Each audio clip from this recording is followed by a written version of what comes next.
akorka yo mirimo yawe yona yaburumu oguri muruntu afutangira Sky TV irakari abantu program Okubiri nabanyeta Paul Abaho kaputosha kandi twatsiyamukana imiramo yitu twatsiyamukana okutahwita fari twine wero twaba tukistamyaha twatsikitahwita fari iri kureba ngo nije twataho contribution nabargarakaho bari yagira ngo ngubaye barho bini kibatiro so twatwina mamanzi abarkwata umuhanda bakija kurete tekateka yabo ide teba nene yawe na retani hone yawe kunka egmeriye tekateka eri kubasa kuombeka ihanga ogundi muruntu abakira kandi tubinirizo nebiro mukaga ebyo kwezi kwa kabiri omwaka ni 2025 batubiro mukaga byo kwa kabiri ntubantu yishikeri sasa yukubanza yateirwa kabamba omuhuru yo kucungura Uganda okucungura nkikweswa kurigeraho so kucungura tikya buryo ari ukyeto kucungura ryo nakyeto kwecungura ryo nakyeta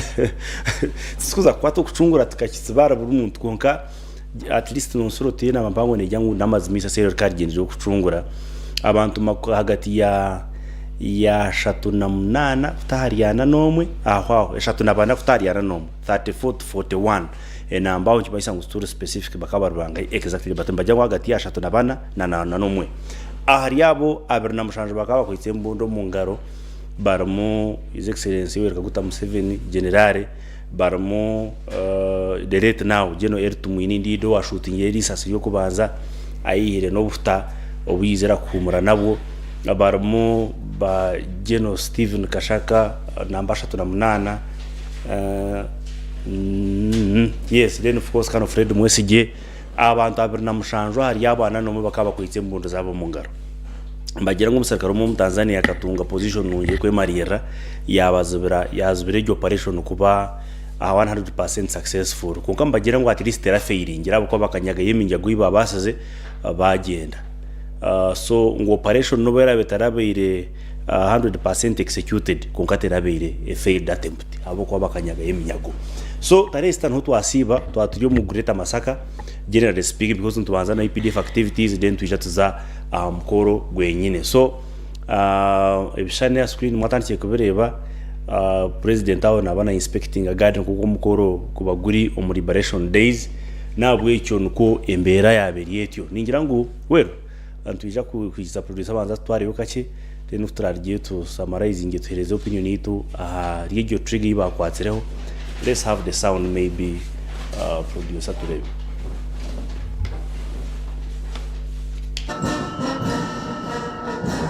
Omwebembezi w'ihanga yabanza no kuramburenyereza abasirikare hamwe n'abibyo kwerinda abandi ababa bari mu mwanya ogu umugiro kwetwa parade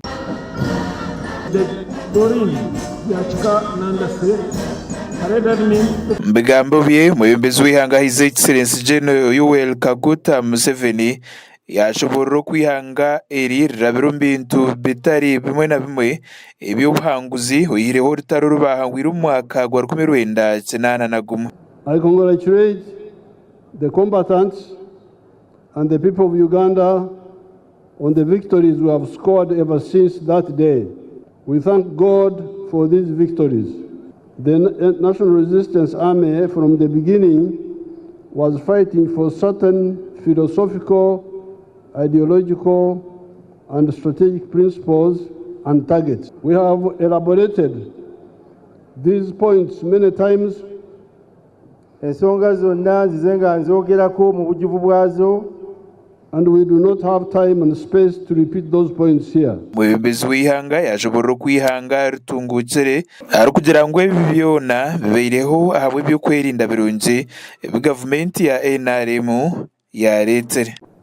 Modernizing infrastructure, electricity, roads, water, telephone services, internet, ensuring freedom of speech and worship, and emphasizing Pan-Africanism through regional and continental political and economic integration. Yayonzera yahamza abanya-Uganda kwa mahega y'ihanga ga Uganda People's Defense Forces gatsina mani ago kurinda Uganda hamwe n'insharo zayo. That the UPDF has all the capacity to protect you, supported by you, as well as protecting your property. we omudumizi w'amahega y'ihanga Jeno Muhoozi Kainerugaba yakozesa omugisha ogu okusiima amamanzi agagira omugisha k'obwire obwo abakiriho hamwe n'abarigira omu nsi ab'omurimo omurungi ogu bakozire ogu yagira ngu bakazaahura Uganda. With the valuable experience and guidance of our seniors, we shall continue the agenda of fundamental change in our country as best as we can, including by guaranteeing the security of all our citizens.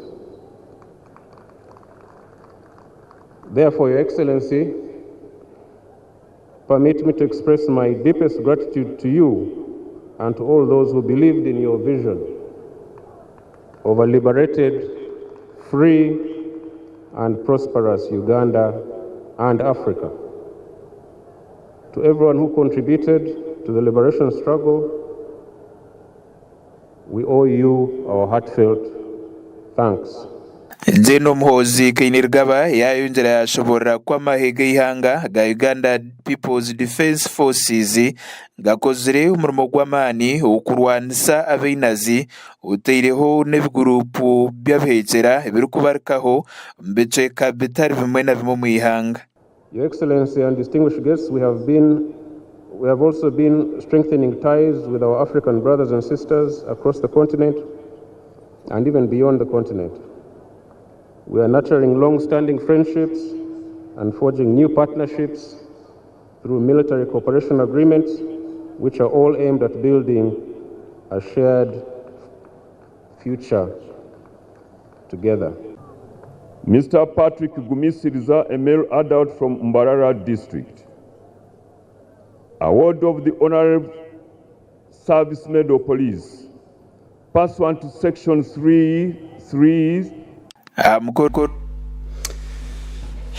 bihone byakurataho nibiyebare kandi mukurikiye yo Sky TV umurimo gwagura umurungi munonga umusasi yo kwaziri yatebo kabamba. I've got a challenge history na nabaji kwasere and ntira kwebuza who is fooling who. Franase karga Mozambique ina mahekenda, so nabo bakabakora nka sente za kinana na mushanju ayo wabiro twara miliyoni bakakwa siringi kashanju, so hate babiri na mushanju na banga yabo batatugambira kenda bakaza balance kaze. Okay, tiba siro mugarado studio no munyamahorre atwine Kanso Honorato factory zo niza kutunga umugisha gwo kumanyizi neryo kuriyitekereza kawakanga twine sakoyi retired journalist kandi hati umshaye mwisho gatira hari yo politics ainite be yakwendera kimwe na man bangizire ngo utakuzana zano and of course amon so mugaranda kuruka yoyi wabori kandi twafashira Sky TV wanzi abantu turebe yabare murebe wa Sky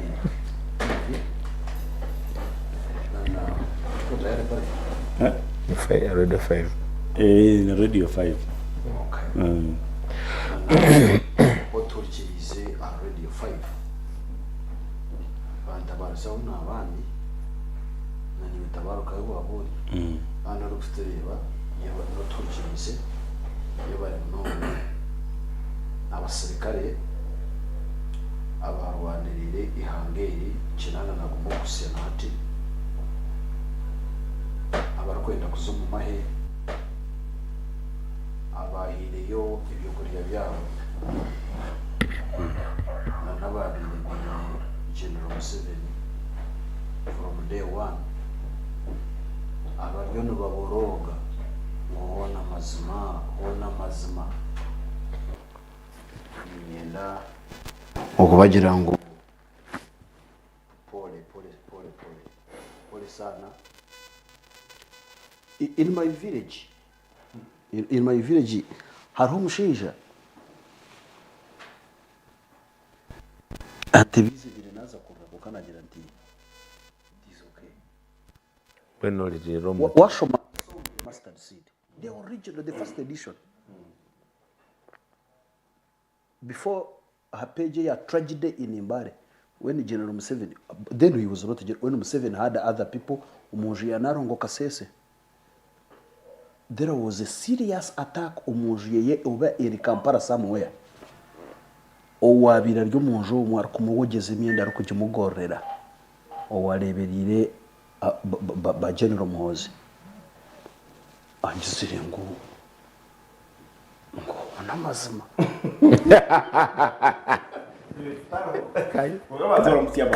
Ndija kutiyamka ataresta. Nabaramukize. Wabaramukize. Kareka orodo kabazara. Uzaba ndujaga kar hona mazima. Kansohonurato. Abatucize n'abaryumva tureba masiba ku rumbi. Yamazina nabanyita muhanguzo honorato. Ndi mushije wo munyisinjiro bukanga. Ndoroyo mutabono mu namudara gwanje gwe by'amateka. Kandi kunani imbarabara mu by'amahoro be nashanga ndi mukuru wanyu mwena. Nani na yesika mukaki. Wakireba. Wajya mutunda rondo korobo ubunyamahoro be. Kurwo narwo mu university gashoma. Kagita hano bunagakora nashanga mara muri akayara. Wagambe kumibira na mukaga. Kumibira na mukaga ngo shitama muzina nuka hostinga my first talk show. Kaheza nkakora mu ihurure. Bakamba ryeta orutani. Ashuma nakora mu Oshi? videos. Ukabura videos. Zina maraka hata zitachiki. So I qualified ko itaka video na. Na videos mpango nazo nazikora mu TV na yo nazikora mu Abantu bisinjiro mbayingoburo. yes. Uburo wariri. Kaso. Nkashoma communication. Ni mayi kintu kibagujyango no pointing kugambe kintu kigenderire. So no basa kujyango ubona arire ntabweti itaka. Kunkamba jena ngozi amateheko kandi Kanya kwegendera. So neza kuno. Katubro tukirumda kikaje kashoka yako. Katurimu Atandikaje. Yenda kursi yabona aba bari mu cyesimo. Emyaka NRM yamare tutwire ero kututegeka ero kuturya. Of course hatko kuba no ndambara ha street. Oreba bakujya ngo government yite. Ugarko buganamo babujya ngone byo twarwanirire.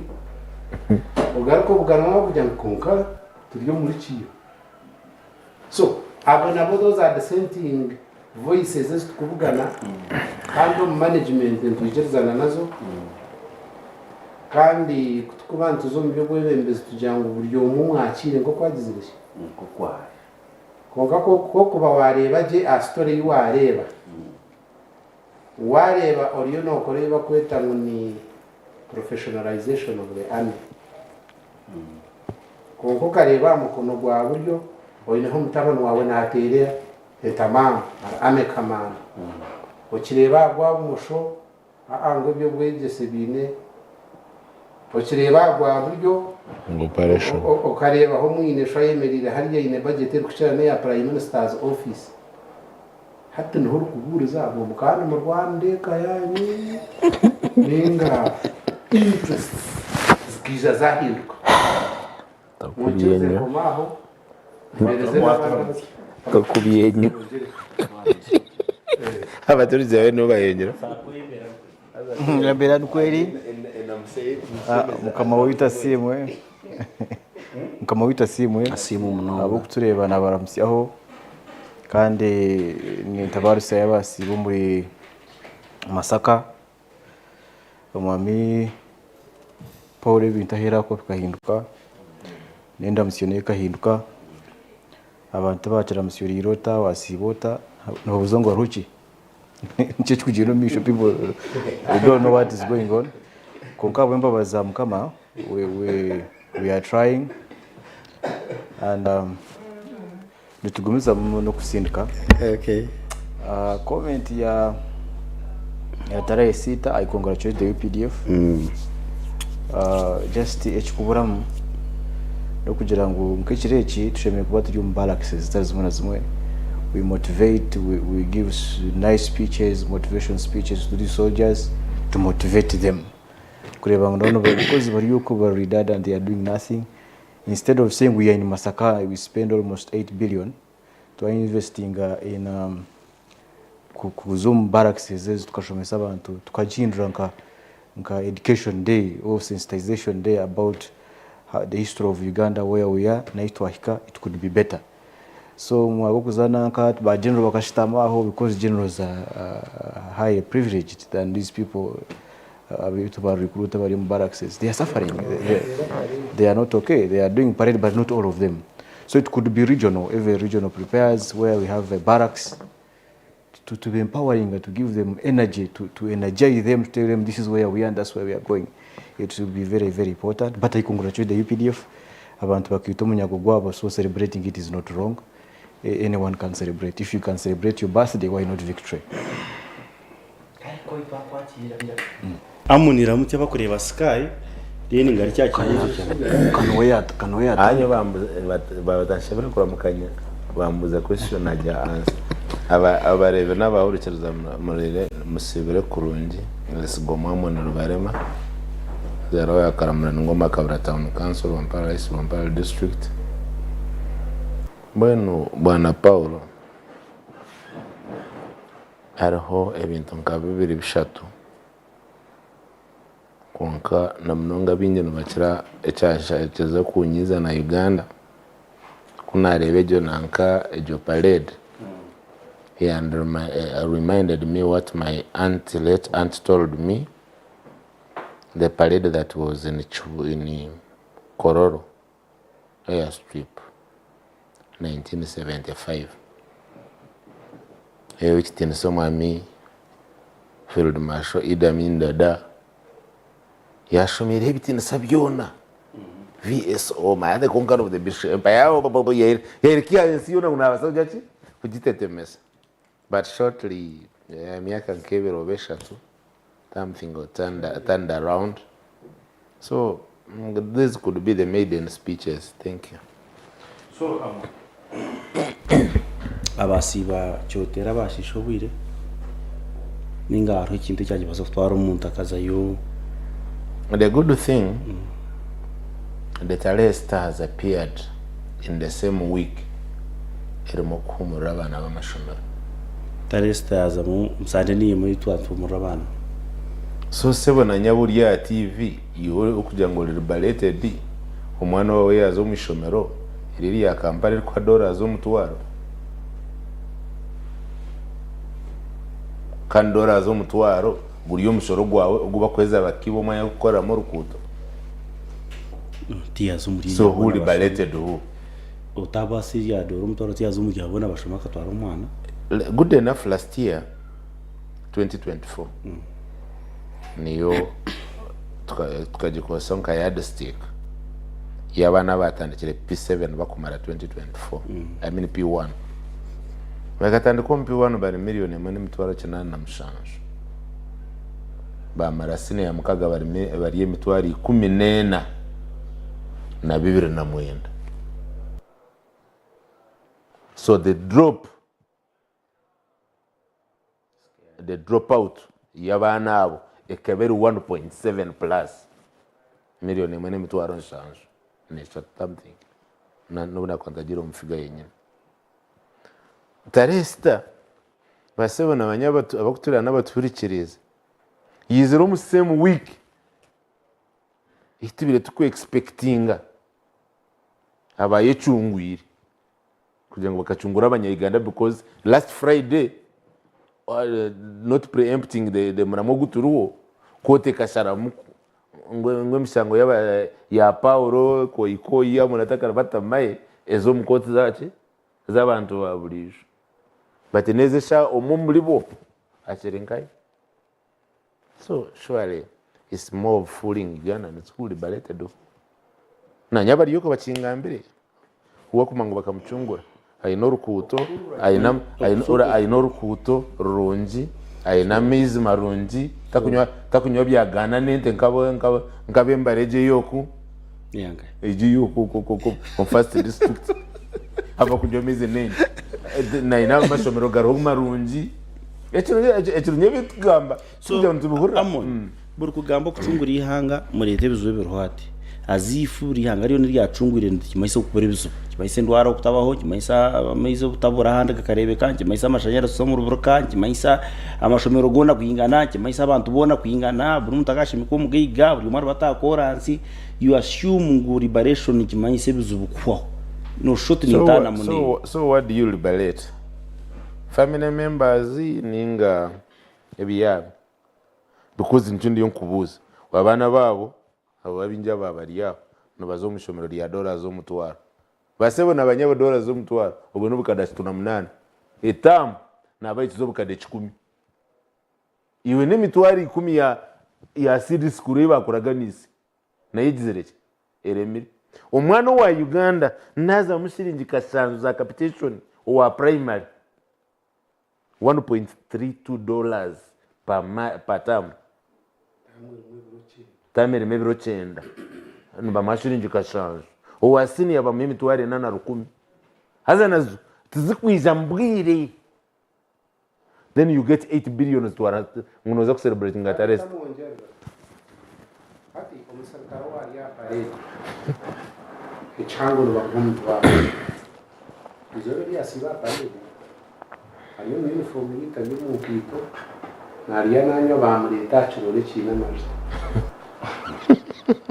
General urukuza aha mukoro ndabamubara umusarikare arukuvuga imotoka yika driver bamuhe mitware ibiri bamugita escort wa mitwara bamuhe mitware ibiri uwe bamubara out of station allowance mitwara 3 n'etano asiba umutedi anywa amizi mbabaga bariye kashinje 15 kare nagabona bageta uzima katugabarire sentence konka wanzira ngo tukakora liberation umwana wa senior ya mukaza no muhimi twari berne kumina ka capitation kwa yemyezesha umwana wa primary no shinji kashanju na bibiri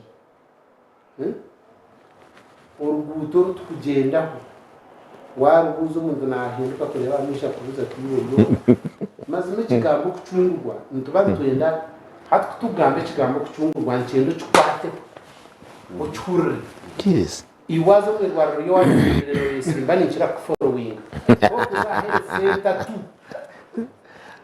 hele center tuze nyingi no shanga ebisika nebirungi bakabitero rubari ntasiba kubuzinze kubaho njumanyise ngo baba hatarumu abagabura kajuma kukahereza abakere so imbuzi nazo zikahirwa zabona obwegamo yaho kwekuba hati no ugamba preparation n'ikigamba preparation hati nanisha cyacu yo kunda kweje kutwakubanza kozesa unanimous decision ije topic dropping tuzachi nakakubuze rero tureye twanza kugidropinga natanze kutsigaza kandi kibuze kinabuzamo na nshaka tutunge answer liberation nikimanyisa completely yanga batakine bizu hari yanga yo kumari yabe liberated utirine bizu yes okay by example ya liberation yo kujoti ekitutwara nka liberation nawo kucungura okutwine gamba ho kwihangeri yacungwire neri sajida tero tere mutwe twashanga tine bizu topic nyongi dropping ariko bizu ebiro control ebyo kubasa umunyankore nakwita kubufura nko kuromoro gwa madekobe ukareto twizo kanaganaga mukafura nkimayise ngo tugwa yeseki ibintu byawe hariho ibizubu which you can manage kandi hari byo kuretera bya escalating ukaguma no bireba nango ne mukata mu mukoro kugira ngo ihangere by example ya liberation kaso eyo kujoti ihanga keri rakacungurwa mwena twazayo buri omwashemerera sajida tegi topic tumanye nguru yare liberation dini wins nza example cha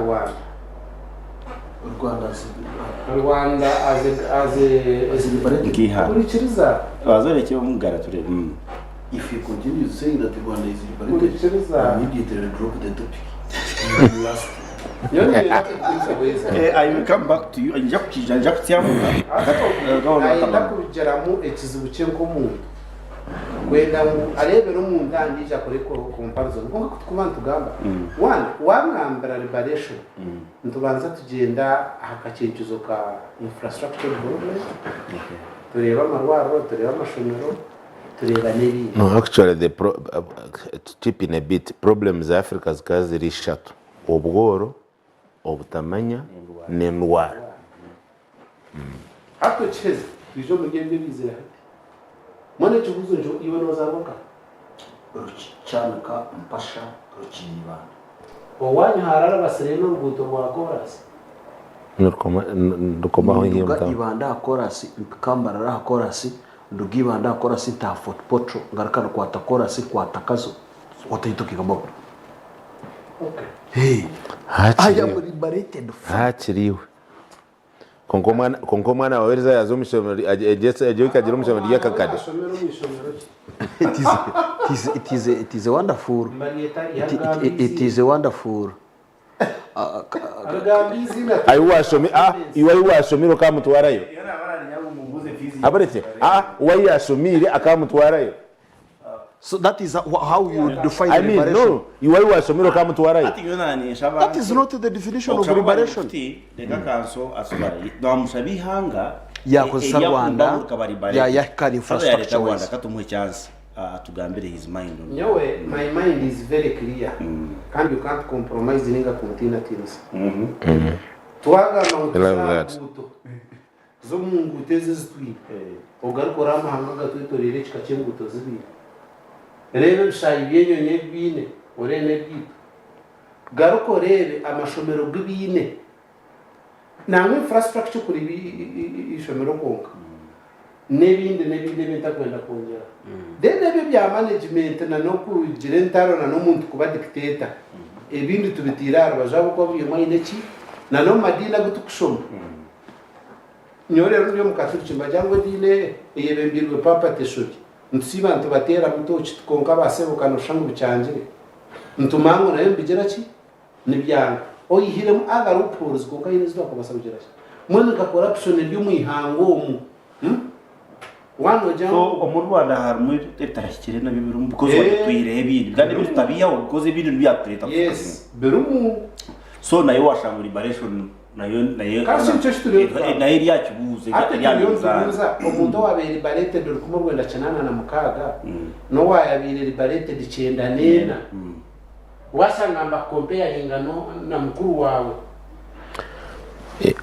and to add on a bit 1962 ahaka nobo chino bushobozi bana ka supplement kachi murumuna wa yagira ati iwe hunamangana hata ndashaka jati hunama murumuna wa wagana nobo chinesha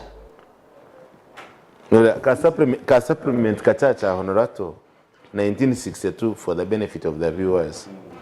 Uganda ke Singapore tiger countries hunkata bana nkaba bamugarana nibiruka bakuzo maduka kuro no muchere wa Pakistan and when Uganda was a hub for food na nyenda kumugambira chi ntu importing ibihimba including umuceri bore cyane rongo wanje Mr. Mapre mpete ni cyo orosamugambira umugaranda ninyenda twaturiya na ninyendo kwangambire when was Uganda the leading producer of rice in East Africa and to which countries was Uganda exporting that rice? Can you imagine?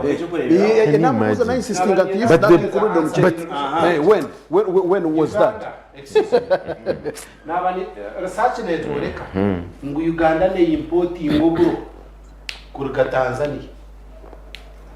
Uganda ne importing obushaza kurga Canada. Yes. Importing ibinyobwa na nebihimba kurga Malawi. Abashija baponye niyo babemba giha nyino mushisigaza tukanshomana wa RDC aka importinga 10 tons kurga Malawi barakora mu Tanzania okarawa Mozambique okasumuka gwiha Malawi bakamba gwiho muzakapiri imposhi kandi umwe bagureta na gari yo mwika konkati wano urangu nango twe comparing na Kenya tukantukiza GDP hata sahe jitekaga matukajiga ko mwiraka what are you saying ibi byo natujya kubirondera eshonga zabyo kwerekanye we kinanyenda ngo mumpe answer den liberation talk tumanye the relevant na nyenda ngo mumpe where the word liberation is and there is no problem ahe kigambo liberation is relevant kunkatiza umukora tukajya ngo ati kwa prenge because hari hebizo nahi liberation ne den hataro kizo bucyona naho naho habura so omugara for that matter therefore ye bari kumpereza akagishaka kandi abashije abamwe bare wowe kitinisa Uganda yana importing oburu from Tanzania it is okay okuruga kare na kare umuri Buganda yizire kaba Uganda tukata kuhinga buru na n'abanyankora bakabata kubuye oburo bukaletwa mu cywezi kakara kuza kubureta hampa so mwene washaka ngo tugaruke ibwaro gide sose ikikomo santuende mbibo iri yare yenchura mwaka de bachwezi buruto burohiya. When was that? This is I'm talking of the, but when was that? During the Choice Empire. No, when was that? So hata no my friend. Hati wababuza liberation. Aza nanyiziraha nko munyamahuri. Yes, tware yo ku program ibaro kweta Okubiri. Kunkana shanga ngu this gang niza kungemesereza okwasobanya mahura hands briefly kasettinga records okuziri no nkala in line with the name, the true sense of the meaning of this program Okubiri obutubanturonda amazina ga TV jimpaha tukakigendera mu program ireje yetwe Okubiri kugira ngo baraletwe bagambe ibintu nko kubiri abajunga batukubire atereka kanga kanga gambo kubire cyo kuteka. You see, when you are armed with facts then the liars feel threatened and that is okay. My friend moderator abajunga baturetiro kugemesezwa ku gambo rungereza liberation in I think I should have either one moderator or two moderators, including the one who was a moderator wobu radio obyagira ngo wobu radio so hatukurufuta kuba moderator bokwa aho wakoride waheto wobu radio hatereka de kangaruke moderator in the political context the kind of political context ya definition ya the political context ya the word liberation. The political context of liberation is referring to movements or actions aimed at achieving freedom from oppression, colonialism, or authoritarian rule. Twalekera NRA yo yayagira umucishaka yebembirwa Museveni nabandi after Obote na nabandi bayachievingire ito kweta liberation from colonial rule. Uganda katunga independence. They achieved the liberation Baruku doing away with colonialism. Now, please, when he was talking, I was very humble. Now, so NRA, you never claiming liberation because after colonialism, Obote, the consequent governments, especially Idi Amin, ni defining as very authoritarian. So if NRA having led by General Museveni, okumobilizing a few of the able individuals, bakaza Montepuesh Mozambique, bakatunga training, bakiza, bakagetinga rid of authoritarian Idi Amin regime, echuba atiro hochona, Buddha can say, we liberated Uganda from the authoritarian rule of Idi Amin. Whether Idi Amin was authoritarian or was not, or is alleged to have been authoritarian, can be a debate for another day. But NRA, with all authority, they have to say they liberated Uganda. Yes. So, NRA, tina huyajemera umuntu wena ngwagire ngu akachunguru. Shiruho anywhere. Ngwa izoba rye wabantu izoba rya liberation de erya tare sita. Ngwa abantu mwena numutekwa kuzobukora gwa abaguri. That would be oppressing people. so okuguma wawe umuka ukakwata TV eyuwareba bataho umukoro ukajihaho ukatahindizwe baryo bazinangu kina worovu. It is all that is freedom. So okuzomu katale hatina kuburuze ngunoza aizoberyo. I think NRA has a right to say we liberated you. We liberated you from whatever they would define as a bottlenecks zechiba liberating. So you have also the right okwakan save you, and that is the freedom they gave you. Tuli mukoti. Utafai, I'll give you time. We just hold it. So that is enough. That is enough for these people. We have 1 hour and we are the topic. I don't know, they have to take away Caracas.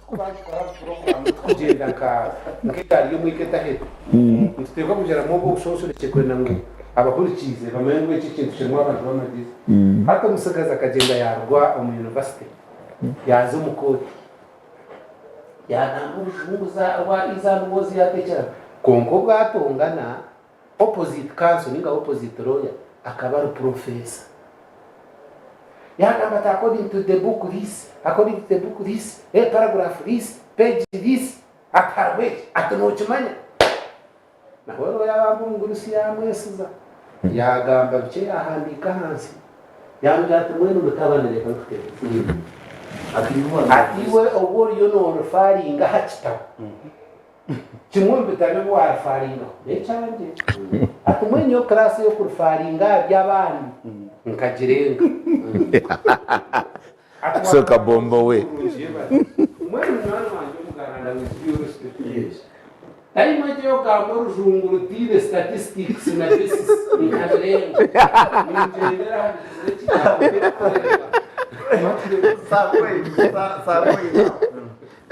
Yo nevi twavura. Konkade atu lines ni ibiri. Tima akoro nza kutuleta inge yakasha I don't know. Konka amon na council bon bagira ngo kigambo liberation turuntu chikoyesa kopi. Ngwa ko wotu wako liberation au kwa liberation according to council rato na jangu yene kwako takajikwatira. That is 1 2 ko ina jangu liberation tuba kujukaka kujitwara kiri ari kugira amashugu kugireba naro kagiye kuze kuko mukoro gwasiba cyotera ukasiba nozana. It's up to you aho kwatwaka konka babagenzere bakazomucaka bakarumba kabamba nembunda abiri na mushaje bomba jya witya bikitwiri twatigire kucungura. It's up yizira wemere tima wano tarayini yakashatu ninga wawana yuzuru muri yezo utugambere your opinion. Now we are confusing two things. There's what we call stability. So we turn to discussing stability. Then there is what we call political question. So these people are discussing political question. They are not discussing stability. You cannot discuss political question when you have not discussed stability of a country. So if NRM comes and say we liberated this country, they are talking about stability of the country. Twin and agreeing that there is stability of the country. That's why that's why we are discussing political questions.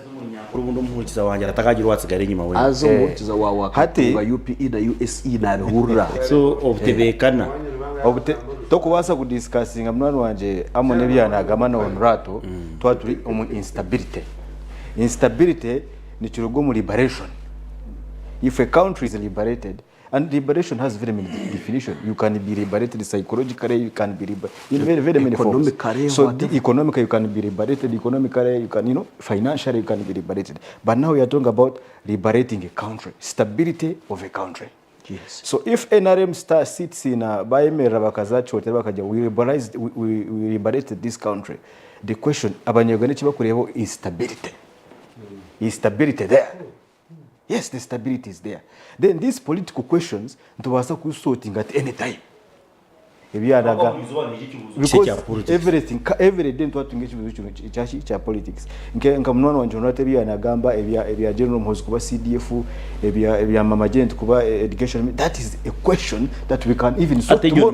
Management. That is management. Those are the questions that we can even sort tomorrow. But the big question is stability of a country, which we have. So if President Museveni say I liberated you, there is no question mark. I will say, okay, you liberated the country, but we still have political questions that we need to address. Okuchungura tuikirezo okachungura konka hebuze mutakatungira answer. Ababa everybody you know raise. Moderator, there is one thing I have that is itching me. Honorato would discuss very well if you only asked him how liberation affects him.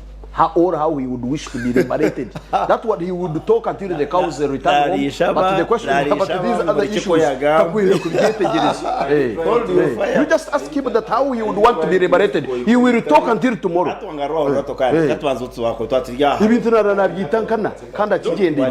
We can't even have decorum. Yes. Because Omwana Mugani and I was paying attention. Hati, President Museveni na leadership ye ituhati tukubabanje no political question nekibuzo cy'ubutegetsi for stability umurimo bakozire if they are celebrating have no problem, let them celebrate. Now kutukuruga yokwe mu stability na political question tuije mu freedom na democracy, because you cannot say you have liberated the country where there is no democracy, where democracy is not moving well. So banone banje kanogene ba raising questions ahanshonga za democracy, governance and management of a country. I can concur with them. But if we are talking about stability, to want to gamba stability yihanga, all of us we should agree. Munoza kuvuga motoko zaha, munoza kuzibanda, oze isinjiro, oze Rwampara, safe and reach home. So for stability, there is no question. Let gentlemen celebrate. They are celebrating their achievement. Now, ihanga, to want to yebembera, I would be an idiot or a fool kwijanga jirango ba president bona bategekiri hanga tine cyo bakoze. Tine president akuza kabiri yakora. They make changes, whether bad or good, but for good of country. Nibagamba kuba Amin built embassies everywhere. In London, we are sitting in Amin's house with a plot of land. Barracks even in Makeng, everywhere. So Tokwijo Kajoti, President Tine Chakozire Ninga, no, that is wrong. You be an idiot if you're not a fool. So there is no president or no leader akobasa kujomwe bizingutini chakora. So so I could be really very stupid kujaga jatum 17 Chakozira, so that is very wrong. President has done what he has done. And President Museveni, ekiro chatare site chitwantu chigambaho wenkawe nchimanisa enshonga mpango munonga haruwe himself as President Museveni. This is the day where he remember what he has gone through, to appreciate himself. Ninga kwebaza, he has built the army, he has done what he has done. So iwe President Museveni don't think hanshonga nkezi naza kuserving interests ze nkomunya Uganda. There is a time where president also serves his interest to appreciate himself and what he has done for the country. So tukubasa kuishaka kujirangu, it was wrong for President Museveni to organize tarehe sita, let them celebrate, because that's what they feel, that's how they feel. They empowered, they changed this country, they have empowered this country, regardless of the political questions that these people are talking about. You will come in. Ati koi. Okuchungura. Tamisho useru tukaro okuchungura kutakuza kushikayo. Tukaro okuchungura kutakuza kwambuka. Koze bariyo mbagambaho harumuni kintu cyo bwoba. Ko bashamba basaka bacungwire. Utwaza kuja kwetenga abandi abacunguzi. Baza kutarive kutoka kwetenga abandi abacunguzi. Yawe kutenga iri ndisase yo kubanza. So twantriba ebyanagamana byo twayuwaita governance and management question. Byo no tekateka ngo tubikubasa kubana bituretero kugaruka ya liberation ikibuzo cyo kucungura kwa kuruko. Now President Museveni bakuza kureta NRM yabe NRA, we had a gap eba rukweta un elite gap eje kureba. So ejo gap abayebarobe elite by then bakaba terror bajuru. That's the problem where. So President Museveni echa kurire yinko munya Uganda akurete elite class mu bire bingi. That's why you can come here and negotiate and talk the whole day mkagamizo baliona. So elite class nimwe mkuwasa kutugarenyu. Not President Museveni now. Because tubasa kushita mambarara tujengu meya watu kaje tukuteka. We can sit and discuss politically. Ahanshonga zihanga a level zone. because elite mu bire bingi abashomere mu bire bingi kukira batashomere. President Museveni if abashomere bakaba bari bingi abiro President Museveni they couldn't have gone to the bus bakaba batakuza kuzo mushaka nico kureba ngo nabana bagira mushaka abingi bakaruga university because there was a elite question abantu bashomere bakaba bake ibintu bikugenderaho so kwa group akabeka abantu bashomere bakagira mass change this country conquer elite uyamene in this country turi bingi muno every ngambere cya reshikiri ekitari umwana wa degree. Excuse me. We can change this narrative without going to the bush. We can change this country without going to the bush. Amon. Hatka tuikirize nawe tuzo mu governance na leadership question. Ya ine kibuzo cyo kubuza. Kama kanso njya kuorira ya chini. So nanyenda kugira ngo omu governance na leadership questions bivuze bitwine bitakabayire answered nibiya.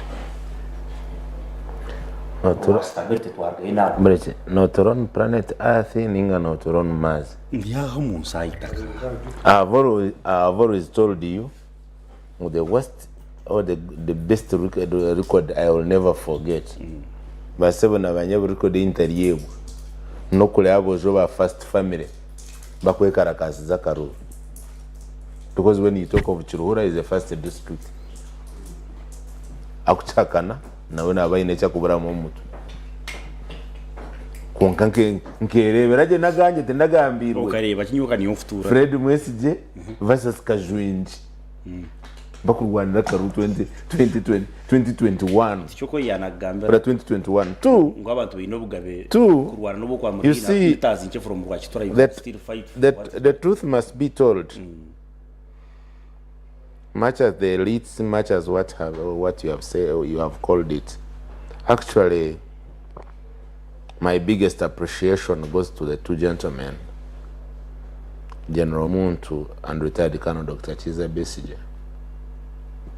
Kuguma bakwegesa the generation, the bad, narishaka bakali omumbunda kusapesinga ezindi. Because mbyafayo bya Uganda buri mbunde yabire yize inamani eketa topo could not only topo abuyi honka amino kuba mwireo could topo amin and Ugandans. Judges basharamu abaramuzito bakwebembera ihanga aguno manige mbunda kuzi ntune kukibabuza nkakibabuza litine rodi ndakakibuza na ushana nkakikubuza kangaruke nkikubuza uwahire order number 1 kinana mukagano akakujankwa kubara kumazire kwa torubiri by organizing enda chikanche barahya. So those are the ones that were liberated. Nabakutera na comrade ikaba comrade shanaka cyo kuyaye boyo nukumangu generation yitu hatkan terezaho President Museveni kuba capturing power bakabine mu groups ibiri iyo kubanza ekeri ya movement hazabagiri bakweta ngo ni broad based and movement. So ntubayizire bakawanga se mugerere bakaba incorporating into system bakabwa minister. No, that's what I'm saying. So nicho kura akaboro to broad based and movement. Naba movement. Our movement babi ma positions in government. That's where the scaffold started. Actually opposition started then. Our movement bago jango abwencha ba broad based. Actually bakaba itana mazina ko kura bago no FDC bakaja ngo no broad based no movement. So President Museveni kwizire there was no choice. They had to incorporate other opposition political parties. Actually, on information, President Museveni n'umushango kamusinga kanseri ariya Paul Kawanga se mugere bakamutabaruza umushango ukujya twaka yo movement system. Bamusingi so umushango President Museveni GoTv nko kwijaho yacwise vitamino ngo kutebeka kanseri referendum. That's why bakawanga se mugere bakakweta mu karuru. I don't know whether this is diversionary. Because that TV you put as 204. Yeah, because I'm showing you that what you're saying is wrong. Because my issues, actually, the major issues I always raise, and pertinently, and without fear of contradiction, ninga kujanguna chefu za unachigam. Abarwanire, abakujanga bakarwana, or abatumire yono. Let anyone challenge me. ampereze memorandum of understanding egisho nkuru yawe yakozire ngo Museveni aze ku Rwanda. That's why they are celebrating liberation. Yo ni cyumwe eshagame ibasesere ni ingana ki abanyeganda bakajiba bakagaruza yanga umuteka cya kabiri yugwanye no gukubara cya kabiri Icyo ni cya kabiri. icyo ni cya kabiri kinakubuza ni cya kashatu. If I can quote General Museveni 205 aliyomu 2045 tukuzomu on multi-party dispensation kariya vyoti yajati I quote, in fact Amin did not become my president. He only led me for 68 hours. Wisha nkaga na munana akayareba nkaho bibwa Amini kuza kuburwanisa right away in 68 hours. So what was his interest on 68 hours kuza kurwanisa regime yabero ya dobo birendwe byabero? So if I ask you obusinjo mubutugambira ntimwe mwabire mbwibire mbwino mutubira, where am I wrong? Thank you. Reta nani nyenda kubuza umwami ogo. Then why has you make your last submission on the topic? So where were you in 1981 when these people went to the bush? Nimbuzori kubanza kusinga myaka ngo jengo kabiri akusinga nyo. Because so that's a long question. You see he naenda kwese tingire buze byaragaruke kandi nawe yaraga kubuze byarakwenda gutumugaruke. So you can see the contradiction. Now if you were here in 1981, I was behind you emyaka mukaga. Today izire natunga records from the very people babiri baro kugira ngo when Amin captured power, because his first worry was the elites ushtinisa koikoi yagira ngo hate bakanyire, because Amin was worried of the elites kuza kuchalenginga obwebembezi bwe.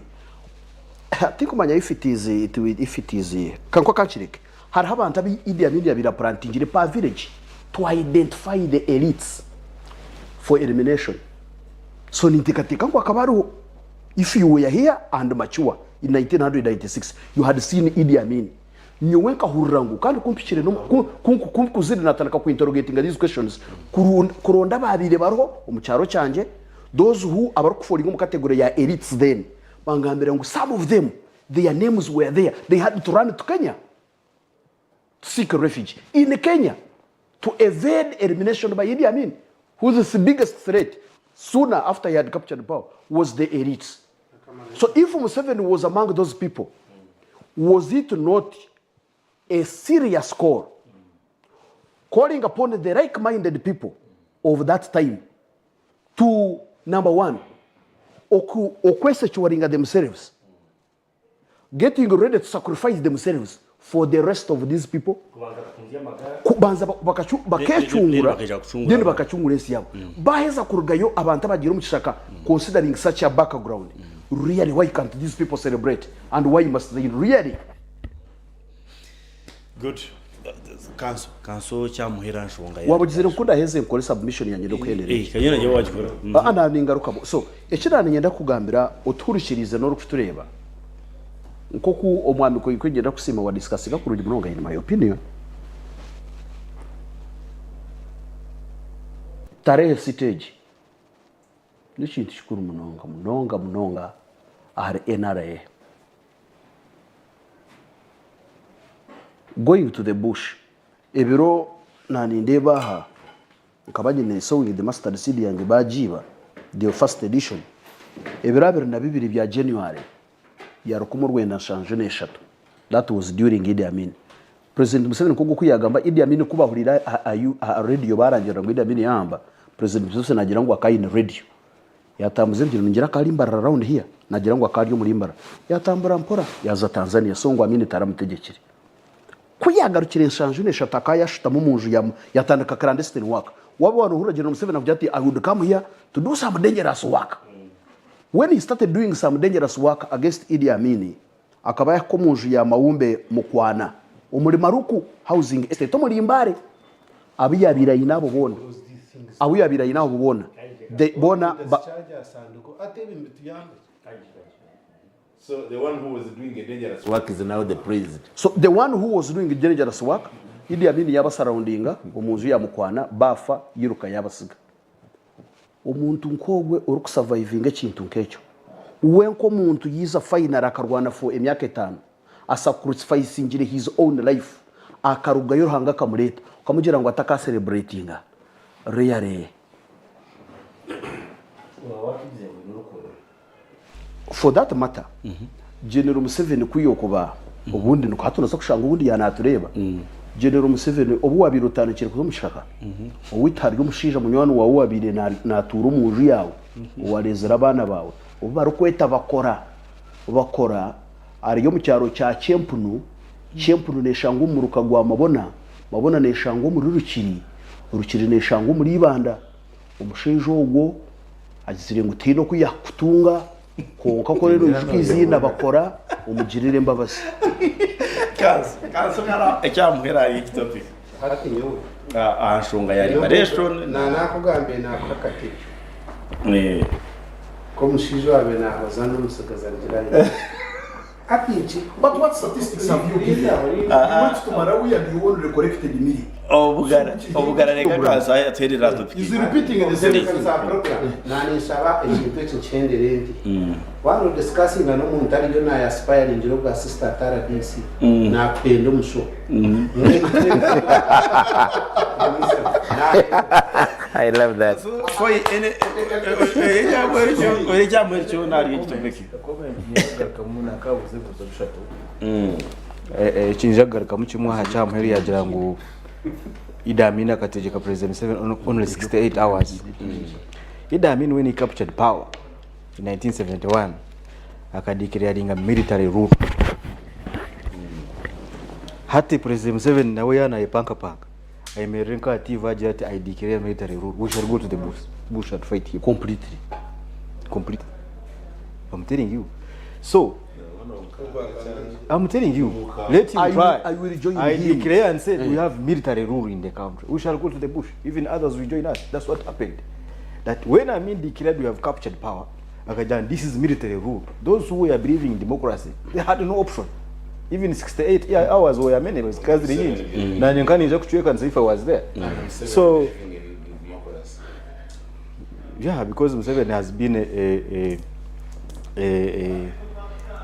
a far right, a far right person, so he believes in democracy. So, nyondu kuendera yecho, me I niteka ngo this day tarehe 6 is neyo mugasho munonga agwa President Museveni na hamyaka yasya na leadership yavugihanga to show his achievement kore kabanyegana ngo nobiyo no birebiruho at least ine cyakozereho which is stability, and he celebrate what he started as NRA, which has turned to be UPDF, which has given stability in different countries, and they are still performing well. Good. Yangu producer testa kumurokeda chika chemunonga saratyamche kansonra tono jaktuyiguraho otstere tochi ukuba ituntu wasa kwantu vura bati yono bini deportation er deeper achikugenda mu misho nawo turahi Supreme Court igambire cyayo court martial ekiremeire cyayo ntwenda nguturebe where do we stand now hati turi mu mbera rigare turahi abari mu cyomeke ne baha bari mu kiyana baha bashemeye kure ko gatahana baha bashemeye so ituzuriya unturabura but now kansone ja kutuyamba kutereza ekiterere kishane kije the legal perspective ninga the legal picture anshonga za Supreme Court na court martial then tubentu tuhendera umushahigi tuyamuhera umushahigi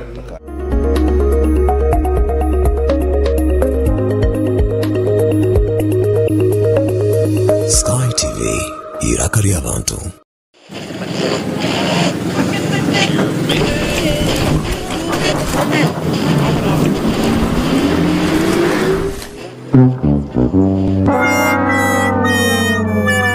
naye muzeeyi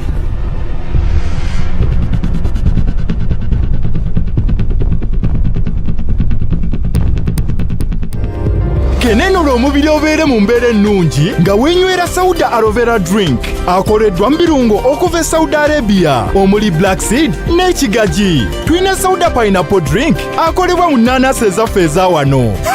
Tuyina ne Utamo Miracle Sauda drink okumanya ebisinga okubira Dr. Tayewa. Sauda drink kenenula omubiri.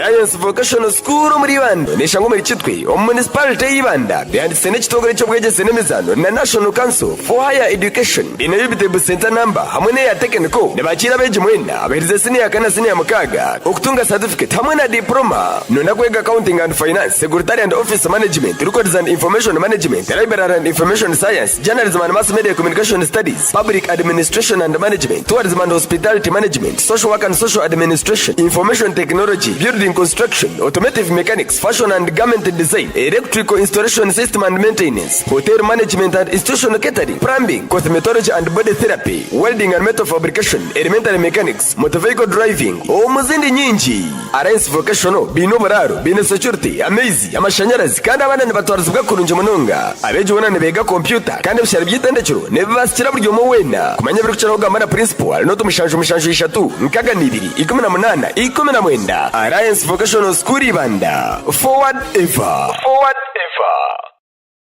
Omagarageseji arihembere eri kutuhindura tukabeche kituri embereji eri kuhindura amazoba engendo narishi ebitebyo bitu nambwe no mu mberejo bitwantoronde kintu cyo mutana habindi namunonge kintu kiri kubasa kureta hecho kutangaza omagaragitu naniwe gabana haburungi bwa Wonders Family Jelly izoba ryawe riberyo mutano gakuziro mbirungo ebruke hezo mbiri gukagarika busya gukagira mani wena ukasigara no kuraje. Wonders Family Jelly nuko majuta agine kuguma harubaju neka yawe.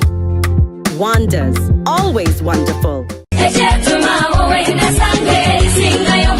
Omuzadde nkwanjulira amasomero agegulidde erinnya mu kugunjula n'okubangula abayizi ku mutendera gwa nursery, primary ne secondary ye Hope Junior School ne Hope Integrated Secondary School agasangibwa Ekyetume mu district y'e Lwengo ku Lwembalala. Hope Junior School tutwala abaana okuva ku baby class okoma ku kyomusanvu ate ku Hope Integrated Secondary School tulina on A level nga tusomesa n'ebyemikono mukadde kano okuwandika abayizi kugenda mu maaso okuva ku senior esooka okoma ku yokutaano era nga abaana basukuluma ku bannaabwe mu nkola y'omu kibiina kwoteeka ne bamulekwa baweebwa bursaries. Essimu tuli ku 0703 145 230 ne 0779 703 575. umwaka mushya gwije n'ebintu bishya amakuru marungi ngagagatahamu kutandika n'ebiri 15 byo kwa kabiri. Sky TV neija kuhinduka ebe tayari west kandi furuchari makrista road ezo makaga yago murembe agine technology ya mani okuruga buraya manye byoma byayo nibireba nko muntu mushawo oiju cyangwa channels zona tizirahinduke AZAM neza kumara bishatatano na mukaga Zuku zero mushanju StartTimes minankaga na munana FreeToAir not ina munana iwe tukurukwata remote yawe ugira tiche tayari west irakagita.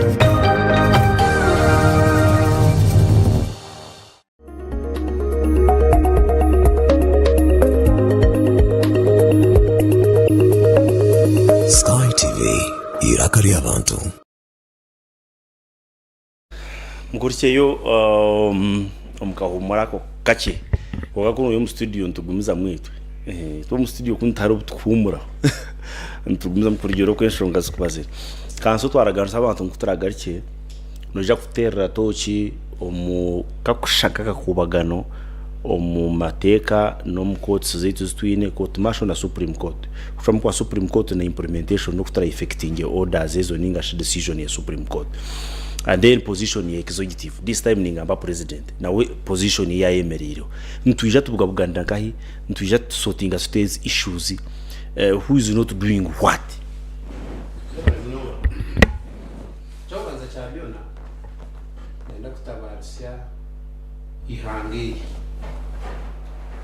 ninyenda kutabarusia baramuzi nenda kutabarusia baro ya abahoze ubushango abamu meda de gasegona abebamu haraka anabandi abo kuba bitwaka ngo kutakagambire on program yo kubanza ngo mwadike ya ingesi kemertare government abamwimba zo mukishaka na actually nanyenda kuchenda kugira ngo bakirire ahabo kuba everything whatever we are looking at it is going military watandikira abanadiza abaferigwe mu yabo bakarita amaheba kagatamu wareba contracts ziriyo zigendo misho nzerwa abasirikare hati na court na yebe yaba topord by general court martial na olwakatano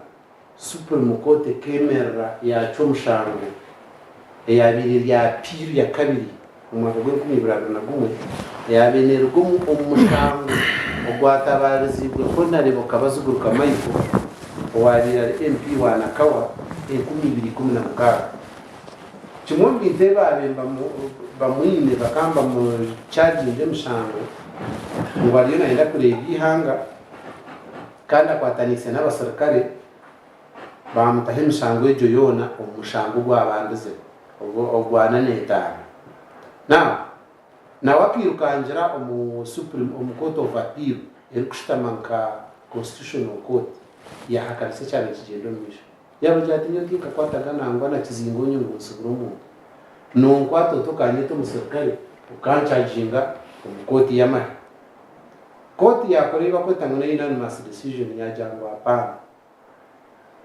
toshemeri umuntu wabutosha tashemeye kuba na chargingwa umukoti zamahe ahabo kuba kimwe kitwine umpeno code yari kuhereza ubushoborozi courts z'abantu ninge twita ngo civil courts ejemishango yegeriyo kandi nechuba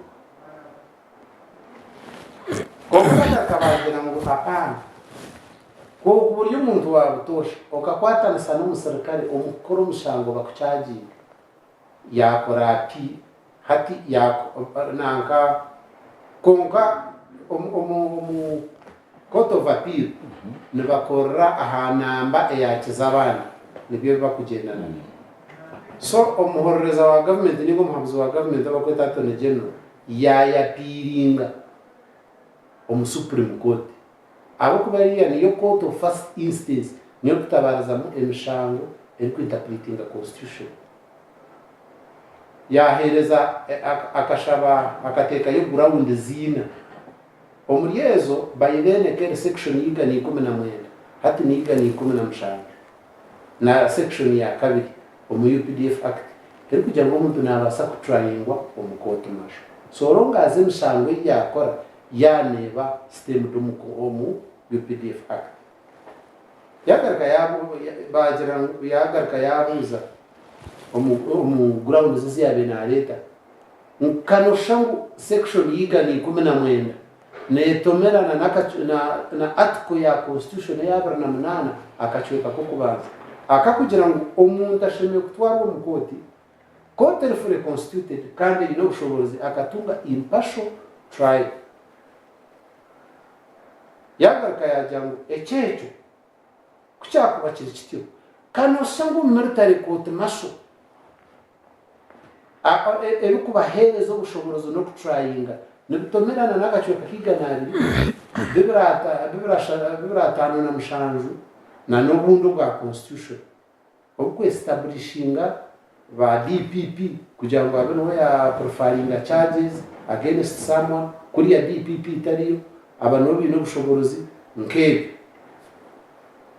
yashaba ngo bastaying ebi Court of Appeal ya legislation rikushama constitutional court yabeshaze bajikira nabo kabazugurguruka yimuka yatayiba ko tamuntu cross appeal uwo akayine ground edge emwe ya appeal eri kugira ngo kwakuba hariho umuntu wabutosha yakora gine n'umusirikare serving office ba umukoresho bi bamutoma kote mashachaji yagira tanka cross appeal eine ground hat Court of Appeal Supreme Court yashtama yahurikiriza arguments za baroya ba government mbazeta pro and against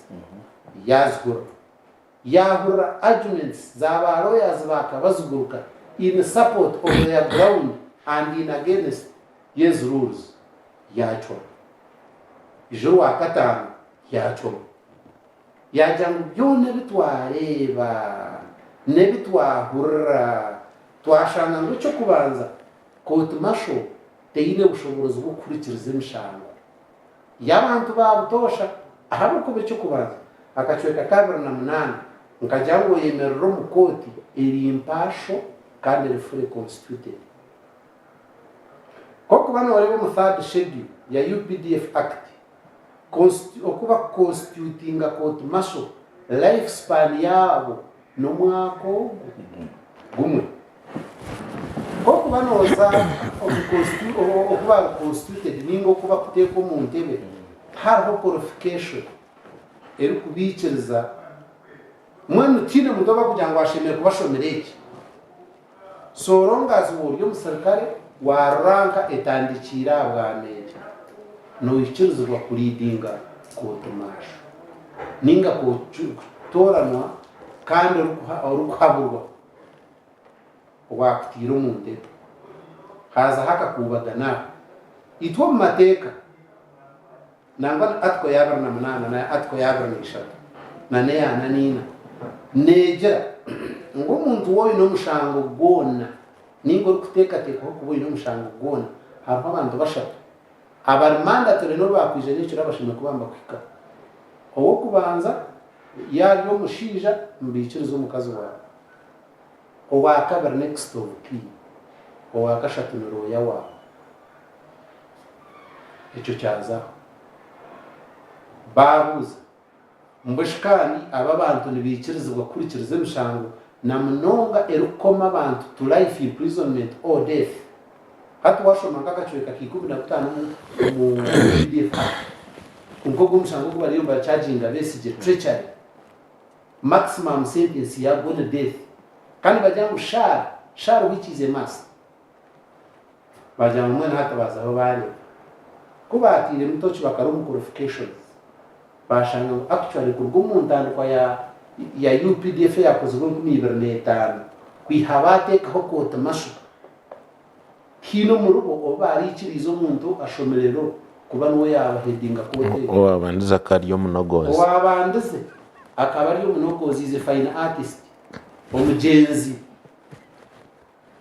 ogo wanyu wacu ertumui general ertumui akaye fine artist kariyo mshamesa wa atentari wa art n'umunogozi n'umunogozi yakora turwa Major General Lev Karahanga akariyo mwombe yakora turwa Major General Andrew Guti akaine diploma mugaine sandikazi yesu ndanga wanyu konga kaine akadiploma mugaine sandikazi baga hatino bakweta Brigadier General Freeman mugari no mushono wa agriculture yesu agro business hazabo nubo bariyo bakurikirize honorato wakwasira imyaka ena omuro school okagita ho kwa LDC kabita mwaka nishwe kotegerize enrollment ocheza kujukwato yemeriro mishoge no mjoto mairodi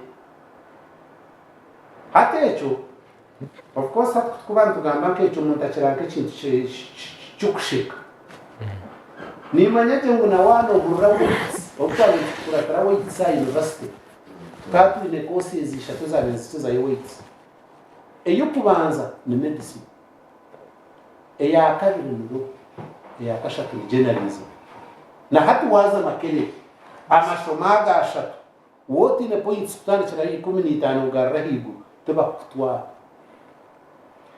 now koko za kumukubana mu muhandika mahorega ni muharamu LDC ngo mwako go guhwi hakago gucweka kinana ariga kinana abona bagwire bakata kandi abihire muri teki bari mu 20% abagraduate nje bakaba takurenga 30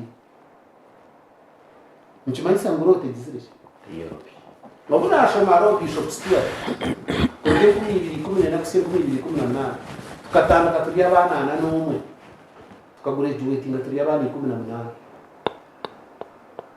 abana mukaga no bakorofa injire kuza LDC bayiden hakacho no pre entries na hati ni koreka magnitude yaro ko dizire chi etangi konka wakiriza umunogozi wamuteka hariya ngo waca umushango gwa rufu wakiriza umwombeki wamuhereza bwa chairman wa kotumasho ayemerera umisho bwa baroya n'abahempe n'abagambire ibyata kacengere yazo umushango mwana hari nanga koto Supreme Court yashitamire evaluating evidence yatiwe yashango actually have should bound hati nyenda kureka omuhango tuneiba kweta na administrative law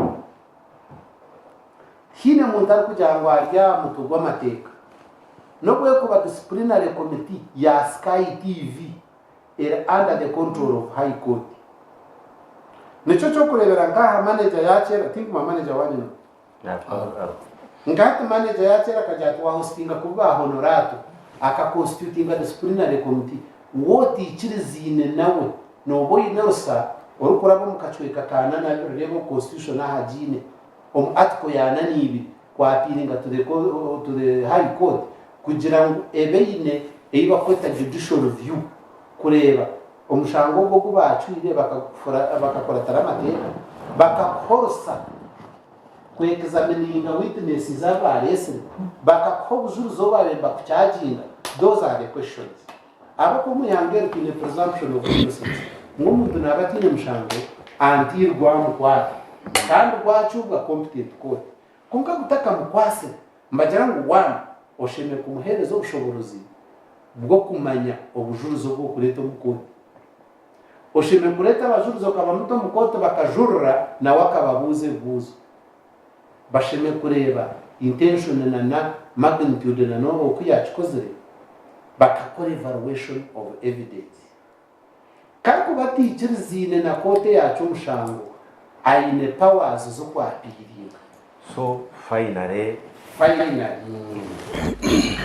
cyashanga ngo military courts ebinje byo tubiro wana ushoma kachoka kigana ya mukaga ukagaruka kashoma akachoka kigana ya mwenda akako establishinga court system ino ntango military court iba court general court masho ero kandi no bushoborozi bwo kujya ngo bargoko abo kubabo omwiteka ligana ya nemwe nabagira amahena police nebitongore ebukuma obusinge birya hansi ya civilian authority nico cyo kurebera abantu bakukira kucetegereza ahabwa kureba president Museveni enyuma yizi nari hariho retired general no bazengure kure no yisuka na wakujya ngo kare kure ebyamahe aija twebe mbere ka civilian. I want to go back to the court hati nyenda hati twareba Supreme Court ahi yasinzire kora decision hati tugambira bari mbagira ngo tumashe koreki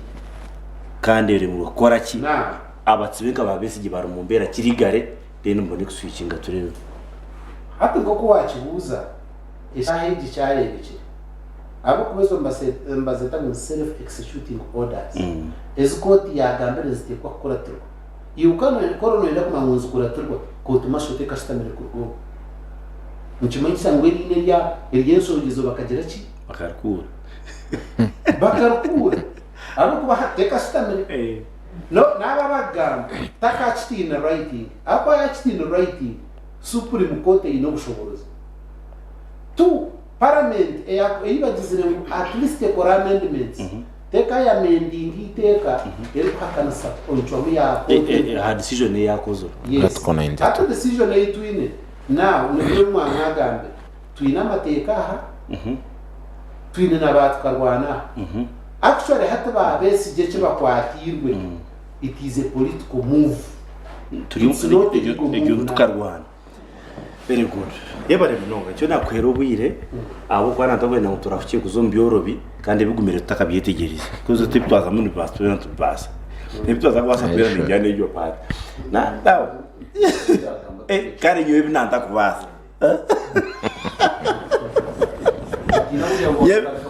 abana nyenda tubaze tunje ryo rigo perspective tubone kuza kuno muyitumura amu sympathizer wa Dr. Kiza besige ayashangira umwejo jiversion irwana konko bunyatso bakote Dr. Kiza besige rushoto nibo buri yaturese iwo kukubano kumukubano imaba abakutegeye ufite umunono abatsiba bari ari vuya Dr. Kizabisige now baramumbera what is the situation you situation ugirebo kandi cya kabiri kote cyecwire mu kisorovinga answering a political question n'ikibuzo cy'ubutegeki ninga kigarikira mu kibuzo cy'ibyamateka wabare munonga bwana moderator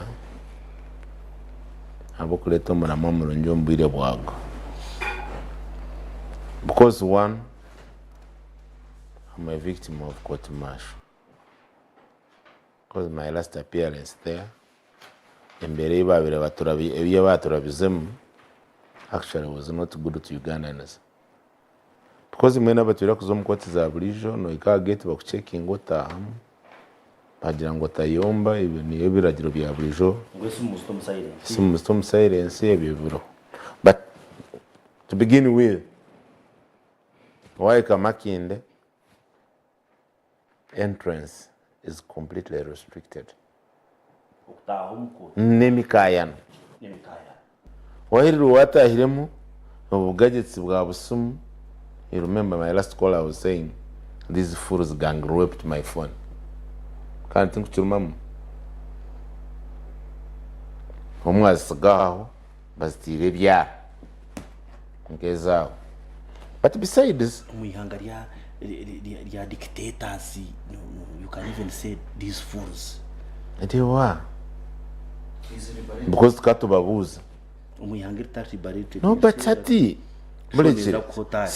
system yabo namuhenkito omasocks omapanti omayuniform. Okay, let's go back to otikaho Paul ikaba kubuza ID ogiye yote ID yanyendo gacuruhura ninga niyo munyamahurire okujikubuza atire mask atire shades na nemutagajihiro. You remember can you kugambira one of the officers unarebirizi na rye day 1 today last time nkoma kurgaye no ever commandant not until obayo mbere lawyers bakatandika kujwa mukoti binene mutags so orangwe babire bakora they were criminals themselves. So why car entrance so ukutahamu ebemikaya no bakirwa watahamu na no kutahamu mu final gate ya entrance ya kota ya nanga ya court martial na buru burtar ejo entrance kiri ya kota gadi kuriya nkahatinga nkukuwa kutahiramo kuriya so muskai na narwije nkaha kuza kutamusake bakutera ekesi ngibi bakuteraho kubanza. So one dictators work on categories nkishatu ezinkuza kwereka ho mnonga ezinkuza kusimba kati creating fear. But omnya Uganda nkuku wakibuza no wakugaininga omuri yeki Paul ntuzo mukaruru umuntu naza kwemera ati Paul yari awareta man no munyeto naki ati Paul yine imbunda ni monopoly ya UPDF. Paul wotine gamba nogo ntukushanga makenke byara babikwire I mean nakwico kurebera tiba mwabana babine wababuga n'umukoti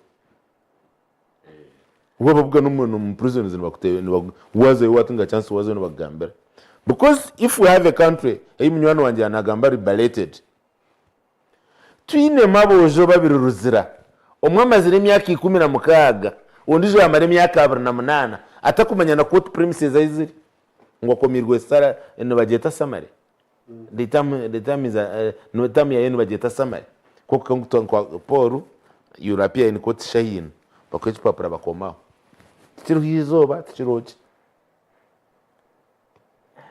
So someone has been in Ruzira emyaka 28 hatiyo baramungu emyaka yote tena urogamba shatu nengai na munana so akazo mukibira no muchome oyine emyaka 10 takaza mukoti. So ejenchomu ebire sanjire bingi in fact no baramuze no bare ba apologizing yes we could take the apology konka it was long overdue. So koti masho bingi munywano wanje ya Rugambo you imagine aten modern era nyisigana ba chairman ntonte na birongambira abantu bakunshekera ngo omu NRM regime no itoru chiko rwa sera habura kagari ka government ochetoru chiko rw'ikiko ushangame motoka mushanju munana za government because they are big headed no mu rukiko rwa sera tuba kurwijama ngo rw'ikikayi n'ekikuba komba ekikuba joininga abo binu muzayi n'ebiragiro nibaza kwisha. So oriyo omazirije myaka yo niho norato yagambira on record actually kuba amaze gukora judgment omwana wabanze kuleta social media yareta kaka akashonika ka Freeman ayekwasirati ba lawyers bakulebaringa bakumugamba. If there would be Guinness, if the Guinness Book of Records could be still standing, I think Freeman made that record. Hey, okusamaki kwa tato umaraka bari bakora cross nanka bari bakora submission by lawyers. Ngwata gwejija. So to me Uganda so victory now ekyumuchangwire.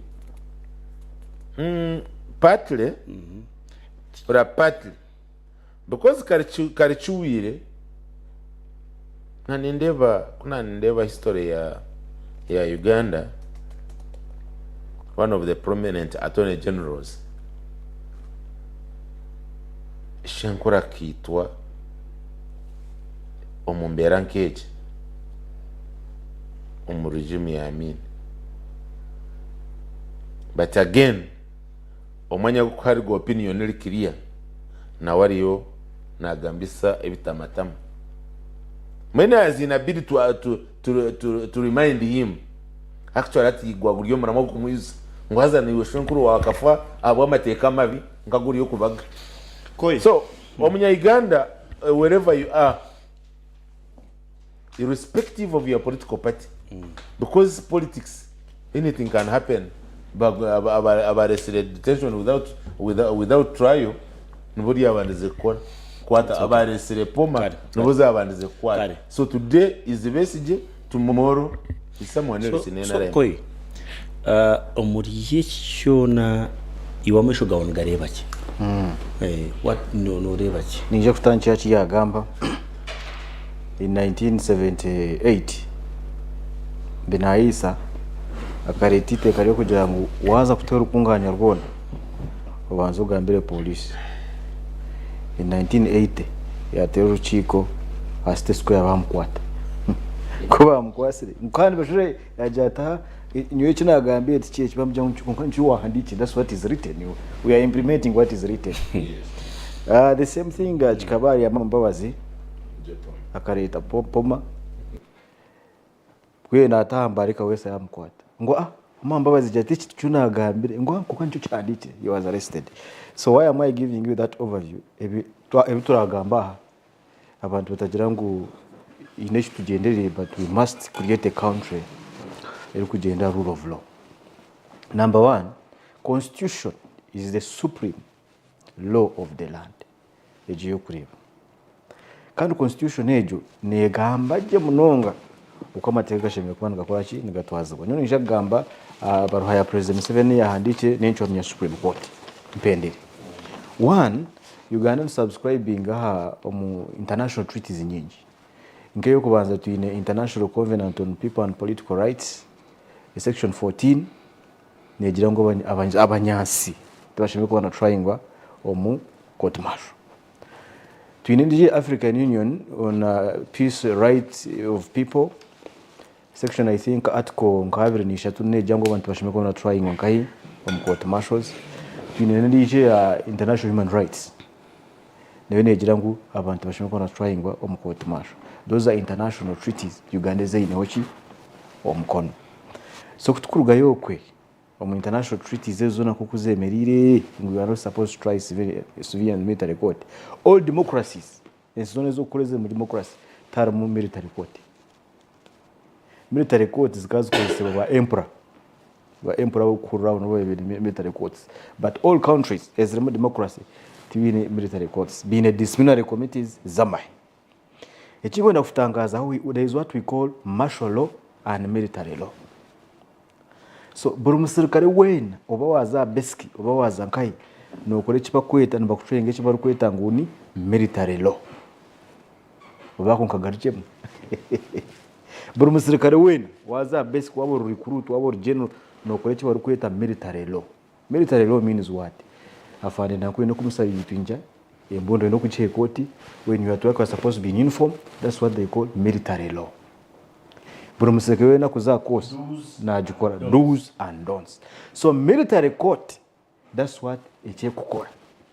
That is its work. Kutuka training all these 9 months or 12 months ushemeye kubana utwazoti why are you acting contrary. That's why Article 210 ya Constitution nejirangu there shall be a court martial to discipline army officers. It should be a disciplinary committee of sorts. Hatukutukuruga yokwe Article 126 ya Constitution honorato ya jigambo 1.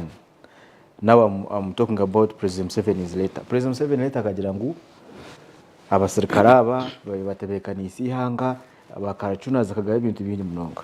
Konka Article 126 1 judicial services ninga ba judiciary they deprive people powers from population from power. Akana jangu abaramuzi tibine man tini bageta bakoyebiriya. Konka man gabaramuzi ngaruga ombantu from Article 126 1.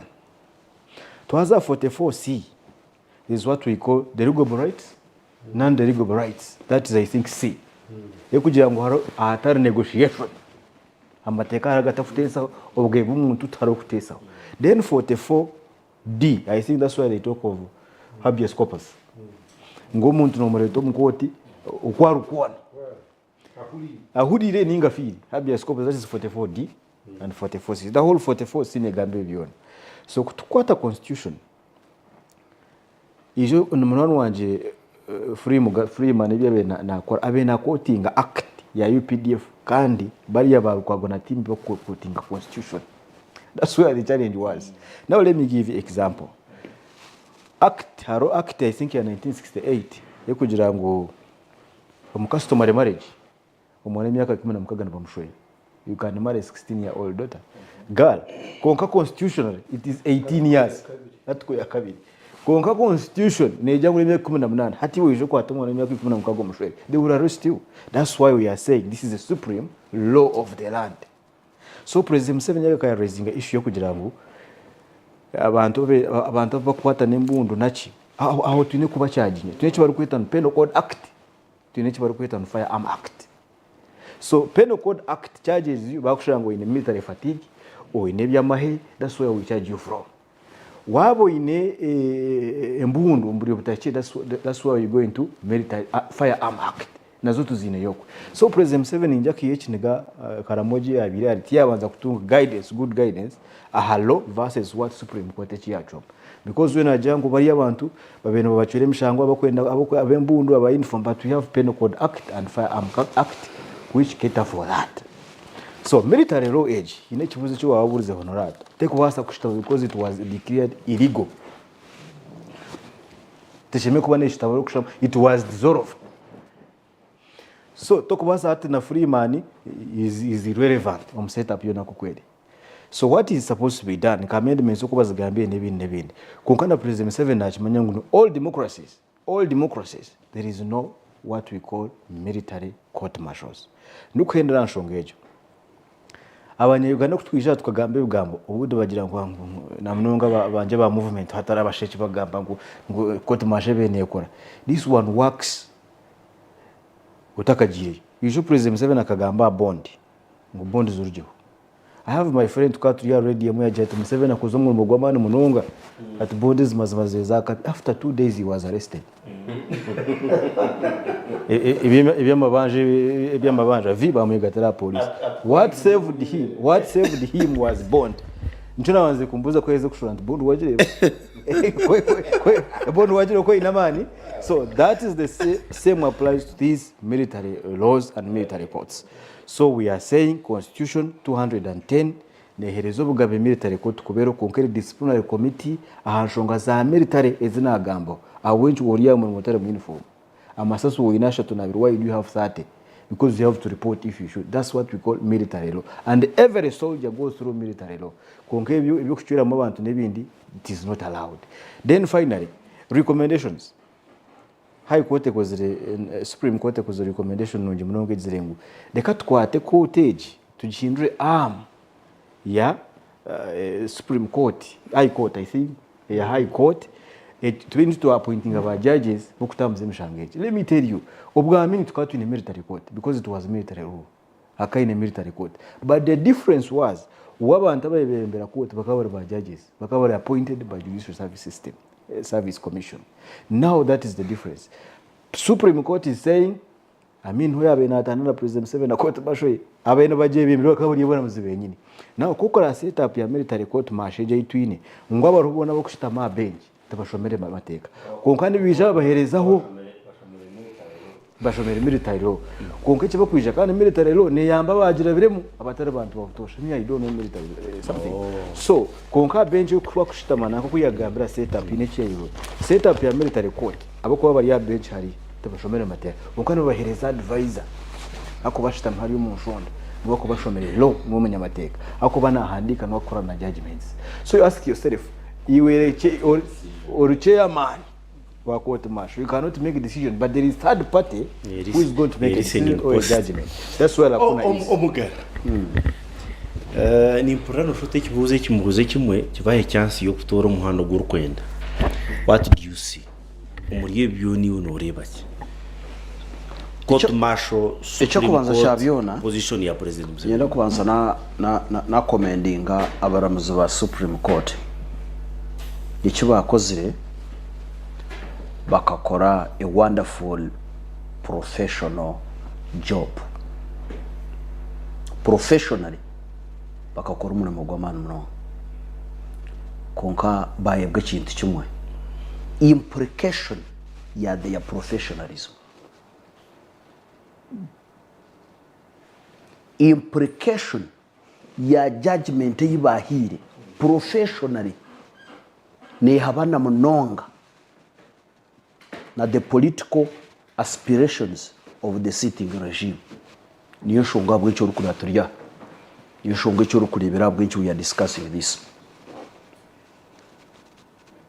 Hagati ya 2005 na 2010 my brother had a gun. He was a policeman.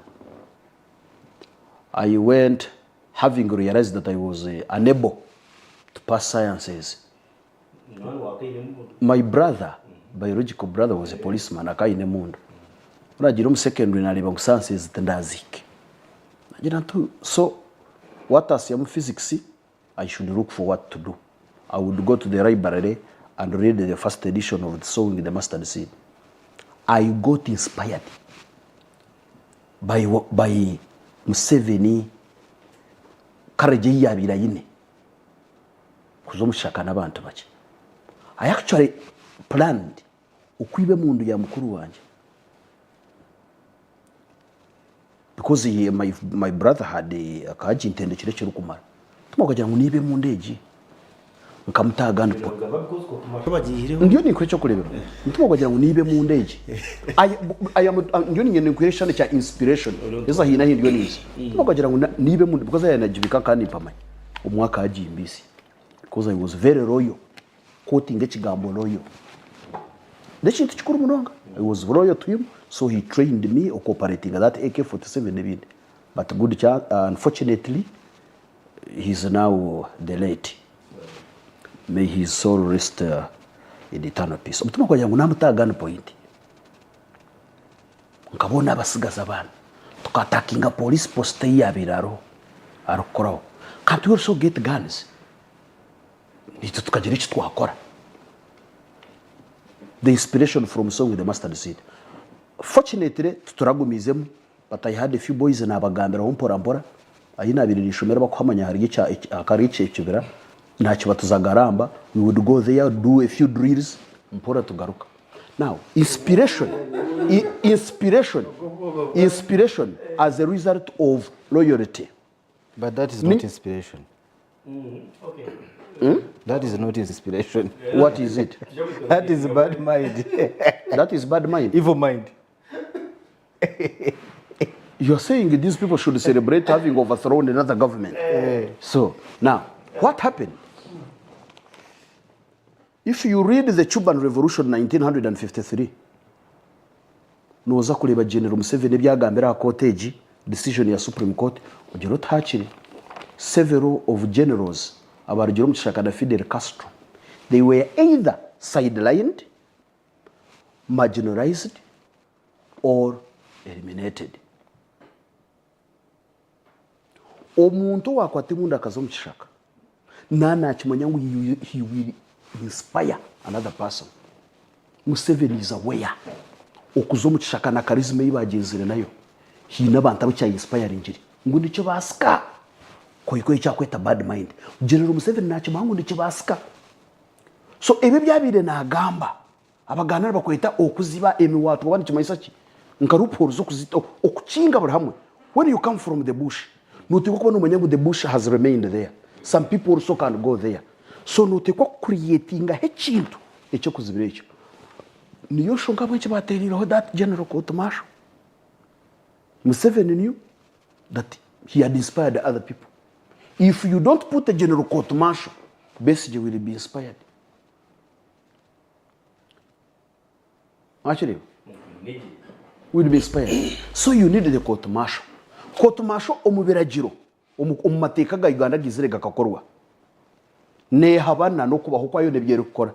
Today hankora bigambo bya General Muhoozi Rugaba obu yabarya haritare sita yagira ati last week we were shocked to receive a judgment from the Supreme Court that in effect holds all trials conducted by military courts.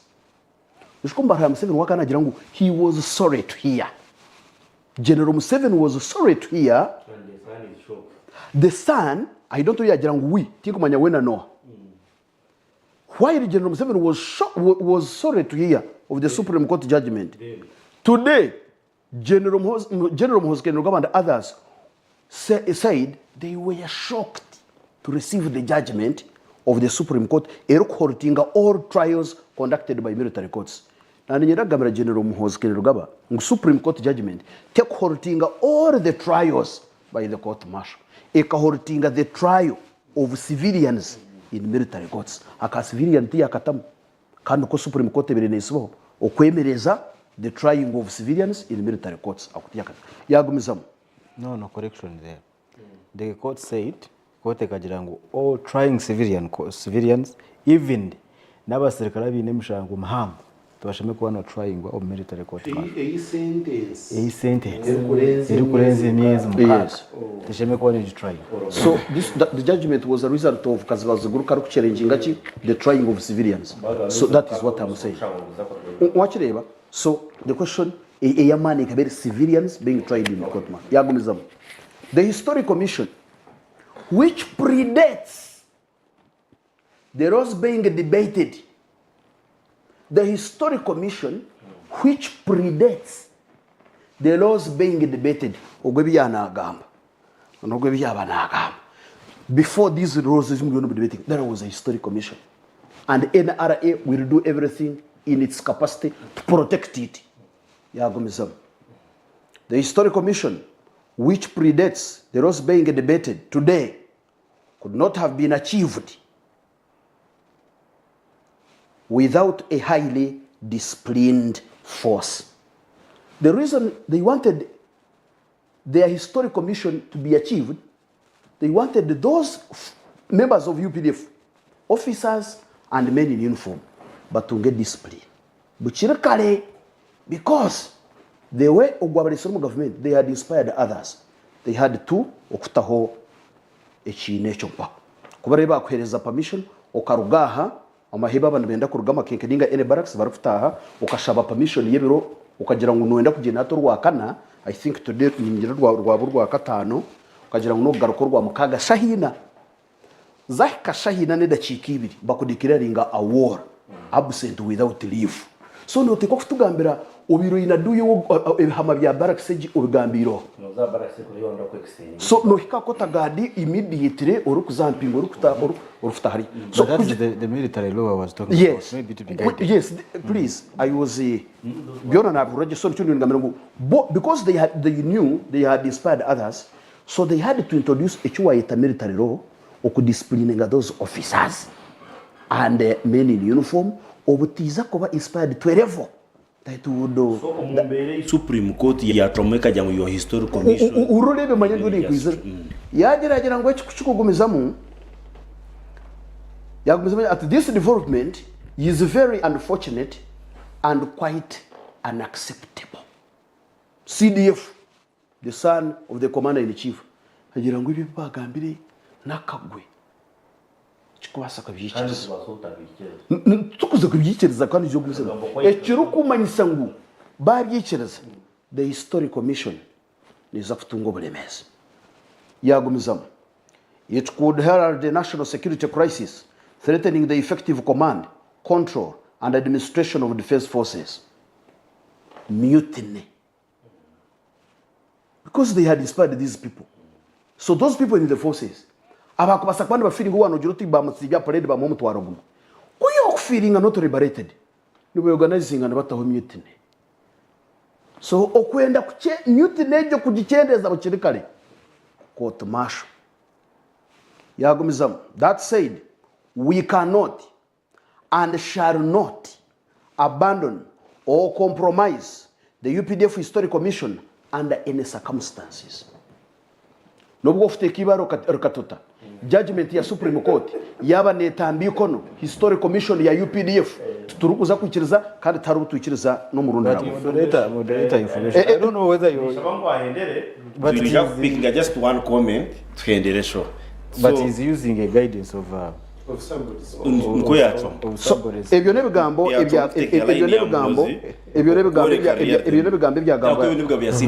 bya CDF mwakireba so ebigambo bya CDF yiwo ekimukwenda kurati nobwo kubuyine Supreme Court ira habara muzabu point nyirwo President Museveni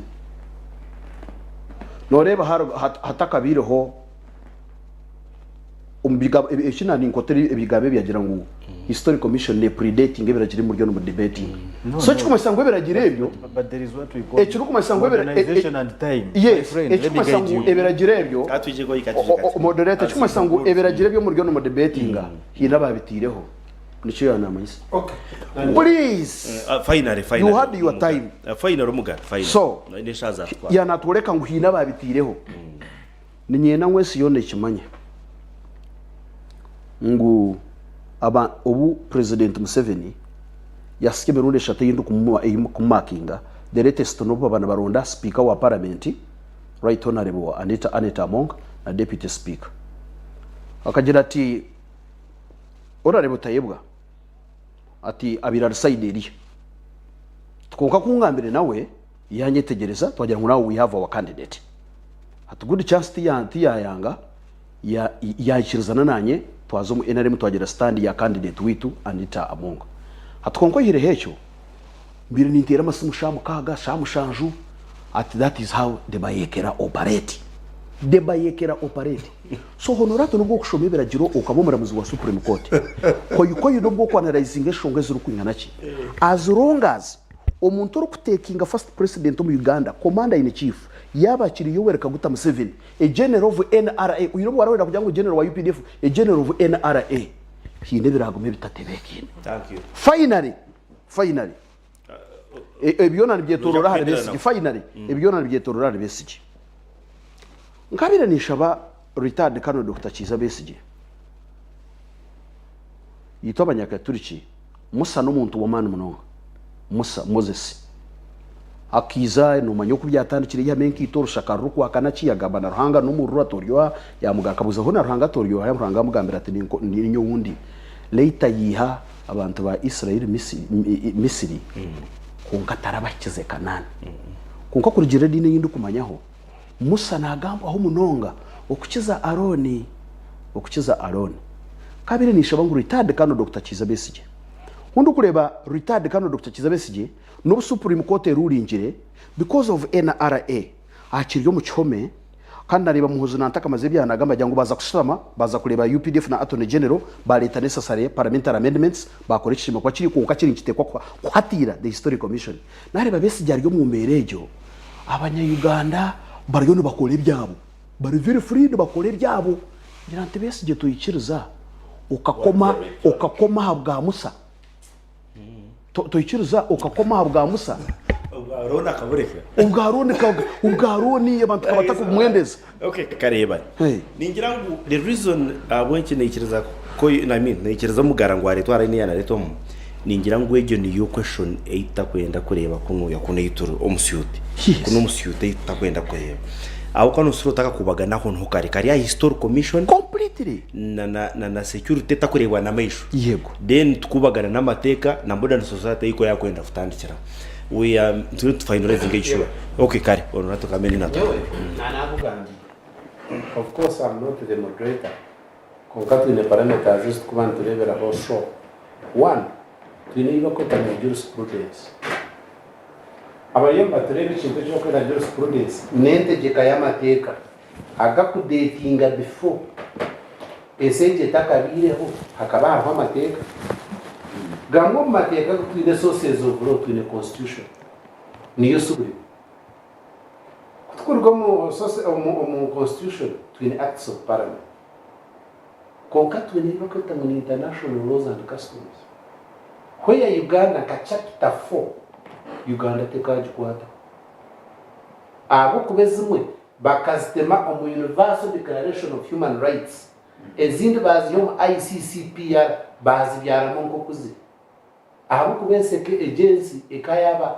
ungovernable waro somaje constitution umwiteka yigana abranisha nehereze executive power Uganda kukora ratifying conventions and other ratifications kuzia hero has kazi domesticating now ninyenda kubagambira iki oba muhoza gamba obisha ye kunkubita hine iba kwita ngihangagine bakamabara wanyetegera nico cyo kurebera reka jumare reka penda jumare yo kwa validate by somebody who reads into someone's speech atine justification yayo now ninyenda reba kuma kwenda chinana na mwenda President Museveni yaheza kuzunguka kaine myakesha aka constituting iba kweta mu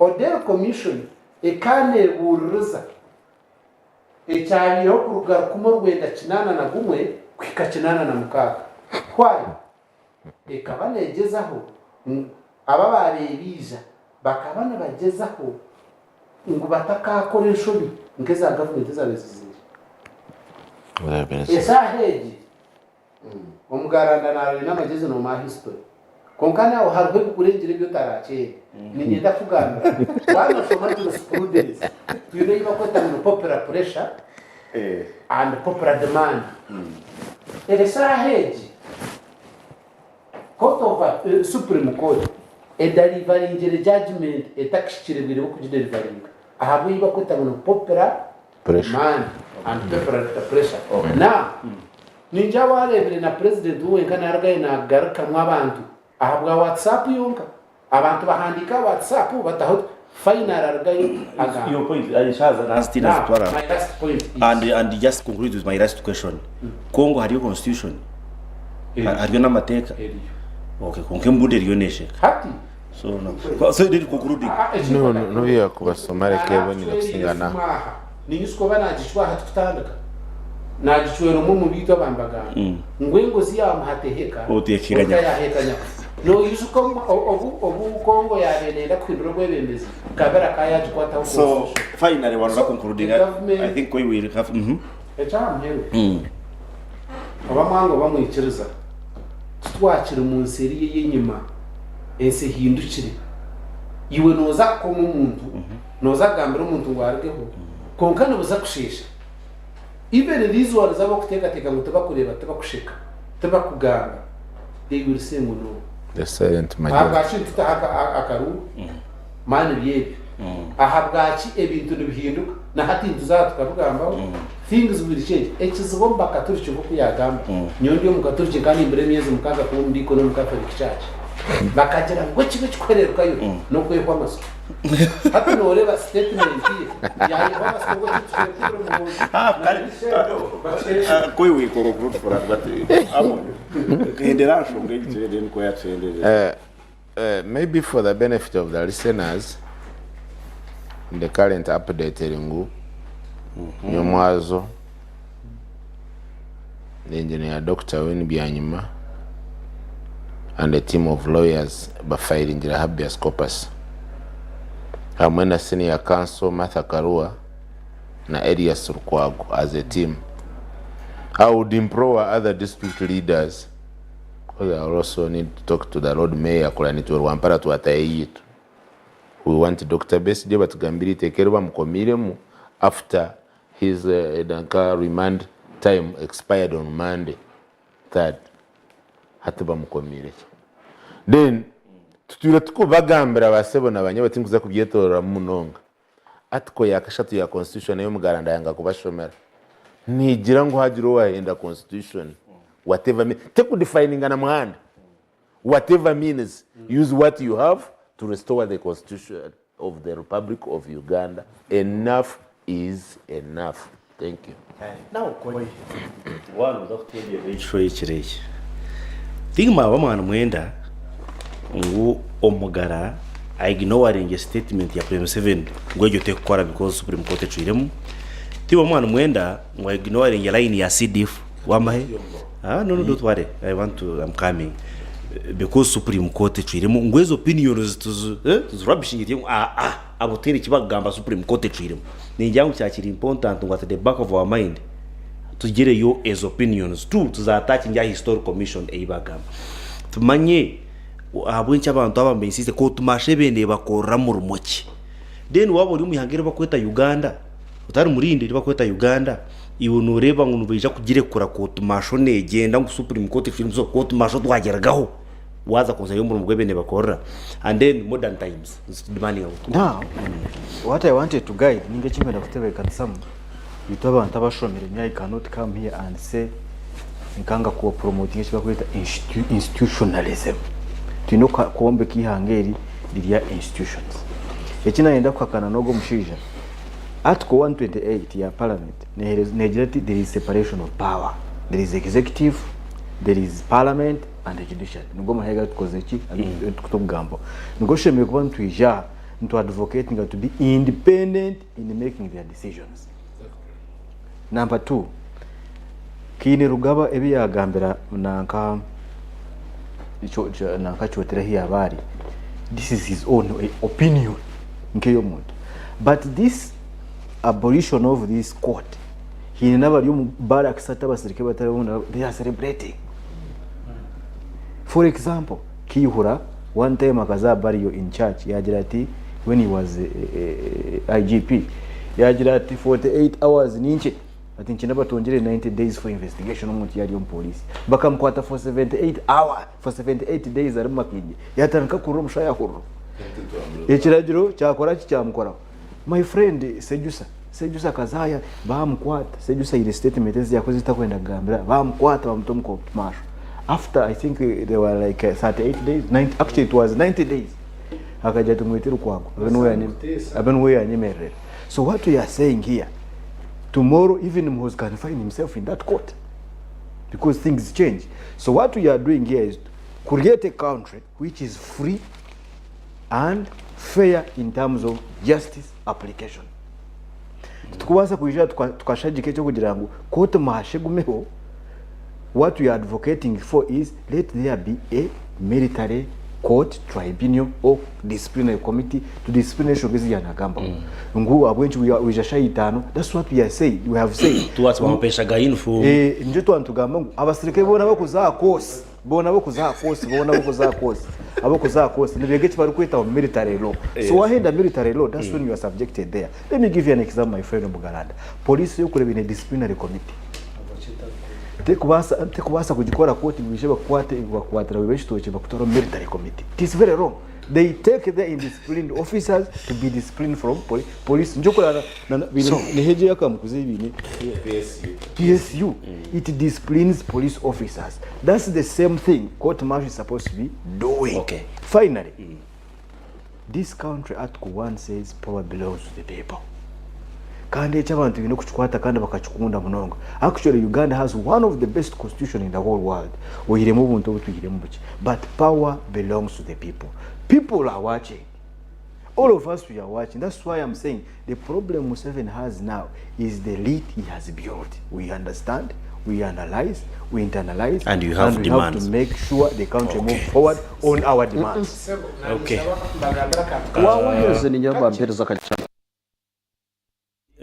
Nanyenda kugambira iki nicheza kigamba hati ituka baroya hariho ikintu kibatushoboza wandekora judgment hati nyonka muhanguzi nashohora nkibe ikinushu cyo muntu arikushabiriza nibankome myaka 10 maximum service abo kuba nakikora ningira ki ni kigenderi hati icyo kituriyo ntugamba nito tuyina abakututwara. Okay. Na n'abasirikare be n'abakubatwara reka abakupanishinga baroya abapanishinga arapanishinga umusirikare ampanishinge umupolisi ampanishinge kuko kubera kamateka gagandi gazo mukota bagashomere babeno bagashoma mwana gamba ki ngenda kwenderana n'ikiko kimwe n'onje ko yanagamba separation of powers na reburiyo wa FDC yakikunda hato separation of powers nikikora only in a democracy.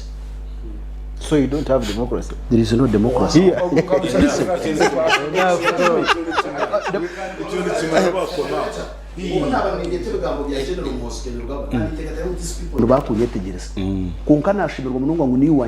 It is a case. Now, nakamo kwetegera no moko kucenga no kwetegera no mushaka ni wanyetegereza eza kina ni biletara tukugira ngo nabandi in support of this konka no mushaka na abasa kujya ukacyakiyo kubiri cyakiro kubiri so nani ngenda kubagambira nti separation of powers ikora where there is a democracy but where you have a government ya bombingire their way into power and one ugambe bo nibandi babireba kuko uri kubireba konka bo babine kinde kibakubana now echo kurebera executive power you are one of the roles of the executive, for example, in any democracy, parliament, judicial and what one of the key roles of the executive the president is making critical decisions regarding the national defense. Critical decisions regarding defense. Munonga mwamuri yerpano nundi munonga twabatuine mugaranda natenyahu twatuine kanso honorato muhanguzi twatuine senior koikoyi twatuine amoni mwebare munonga mwamuri bari baronyi ba Sky TV program okubiri kimurakore murarero busije bukamabarinde ebiti biteekateko bya TVG kureka ne by'abantu buntu.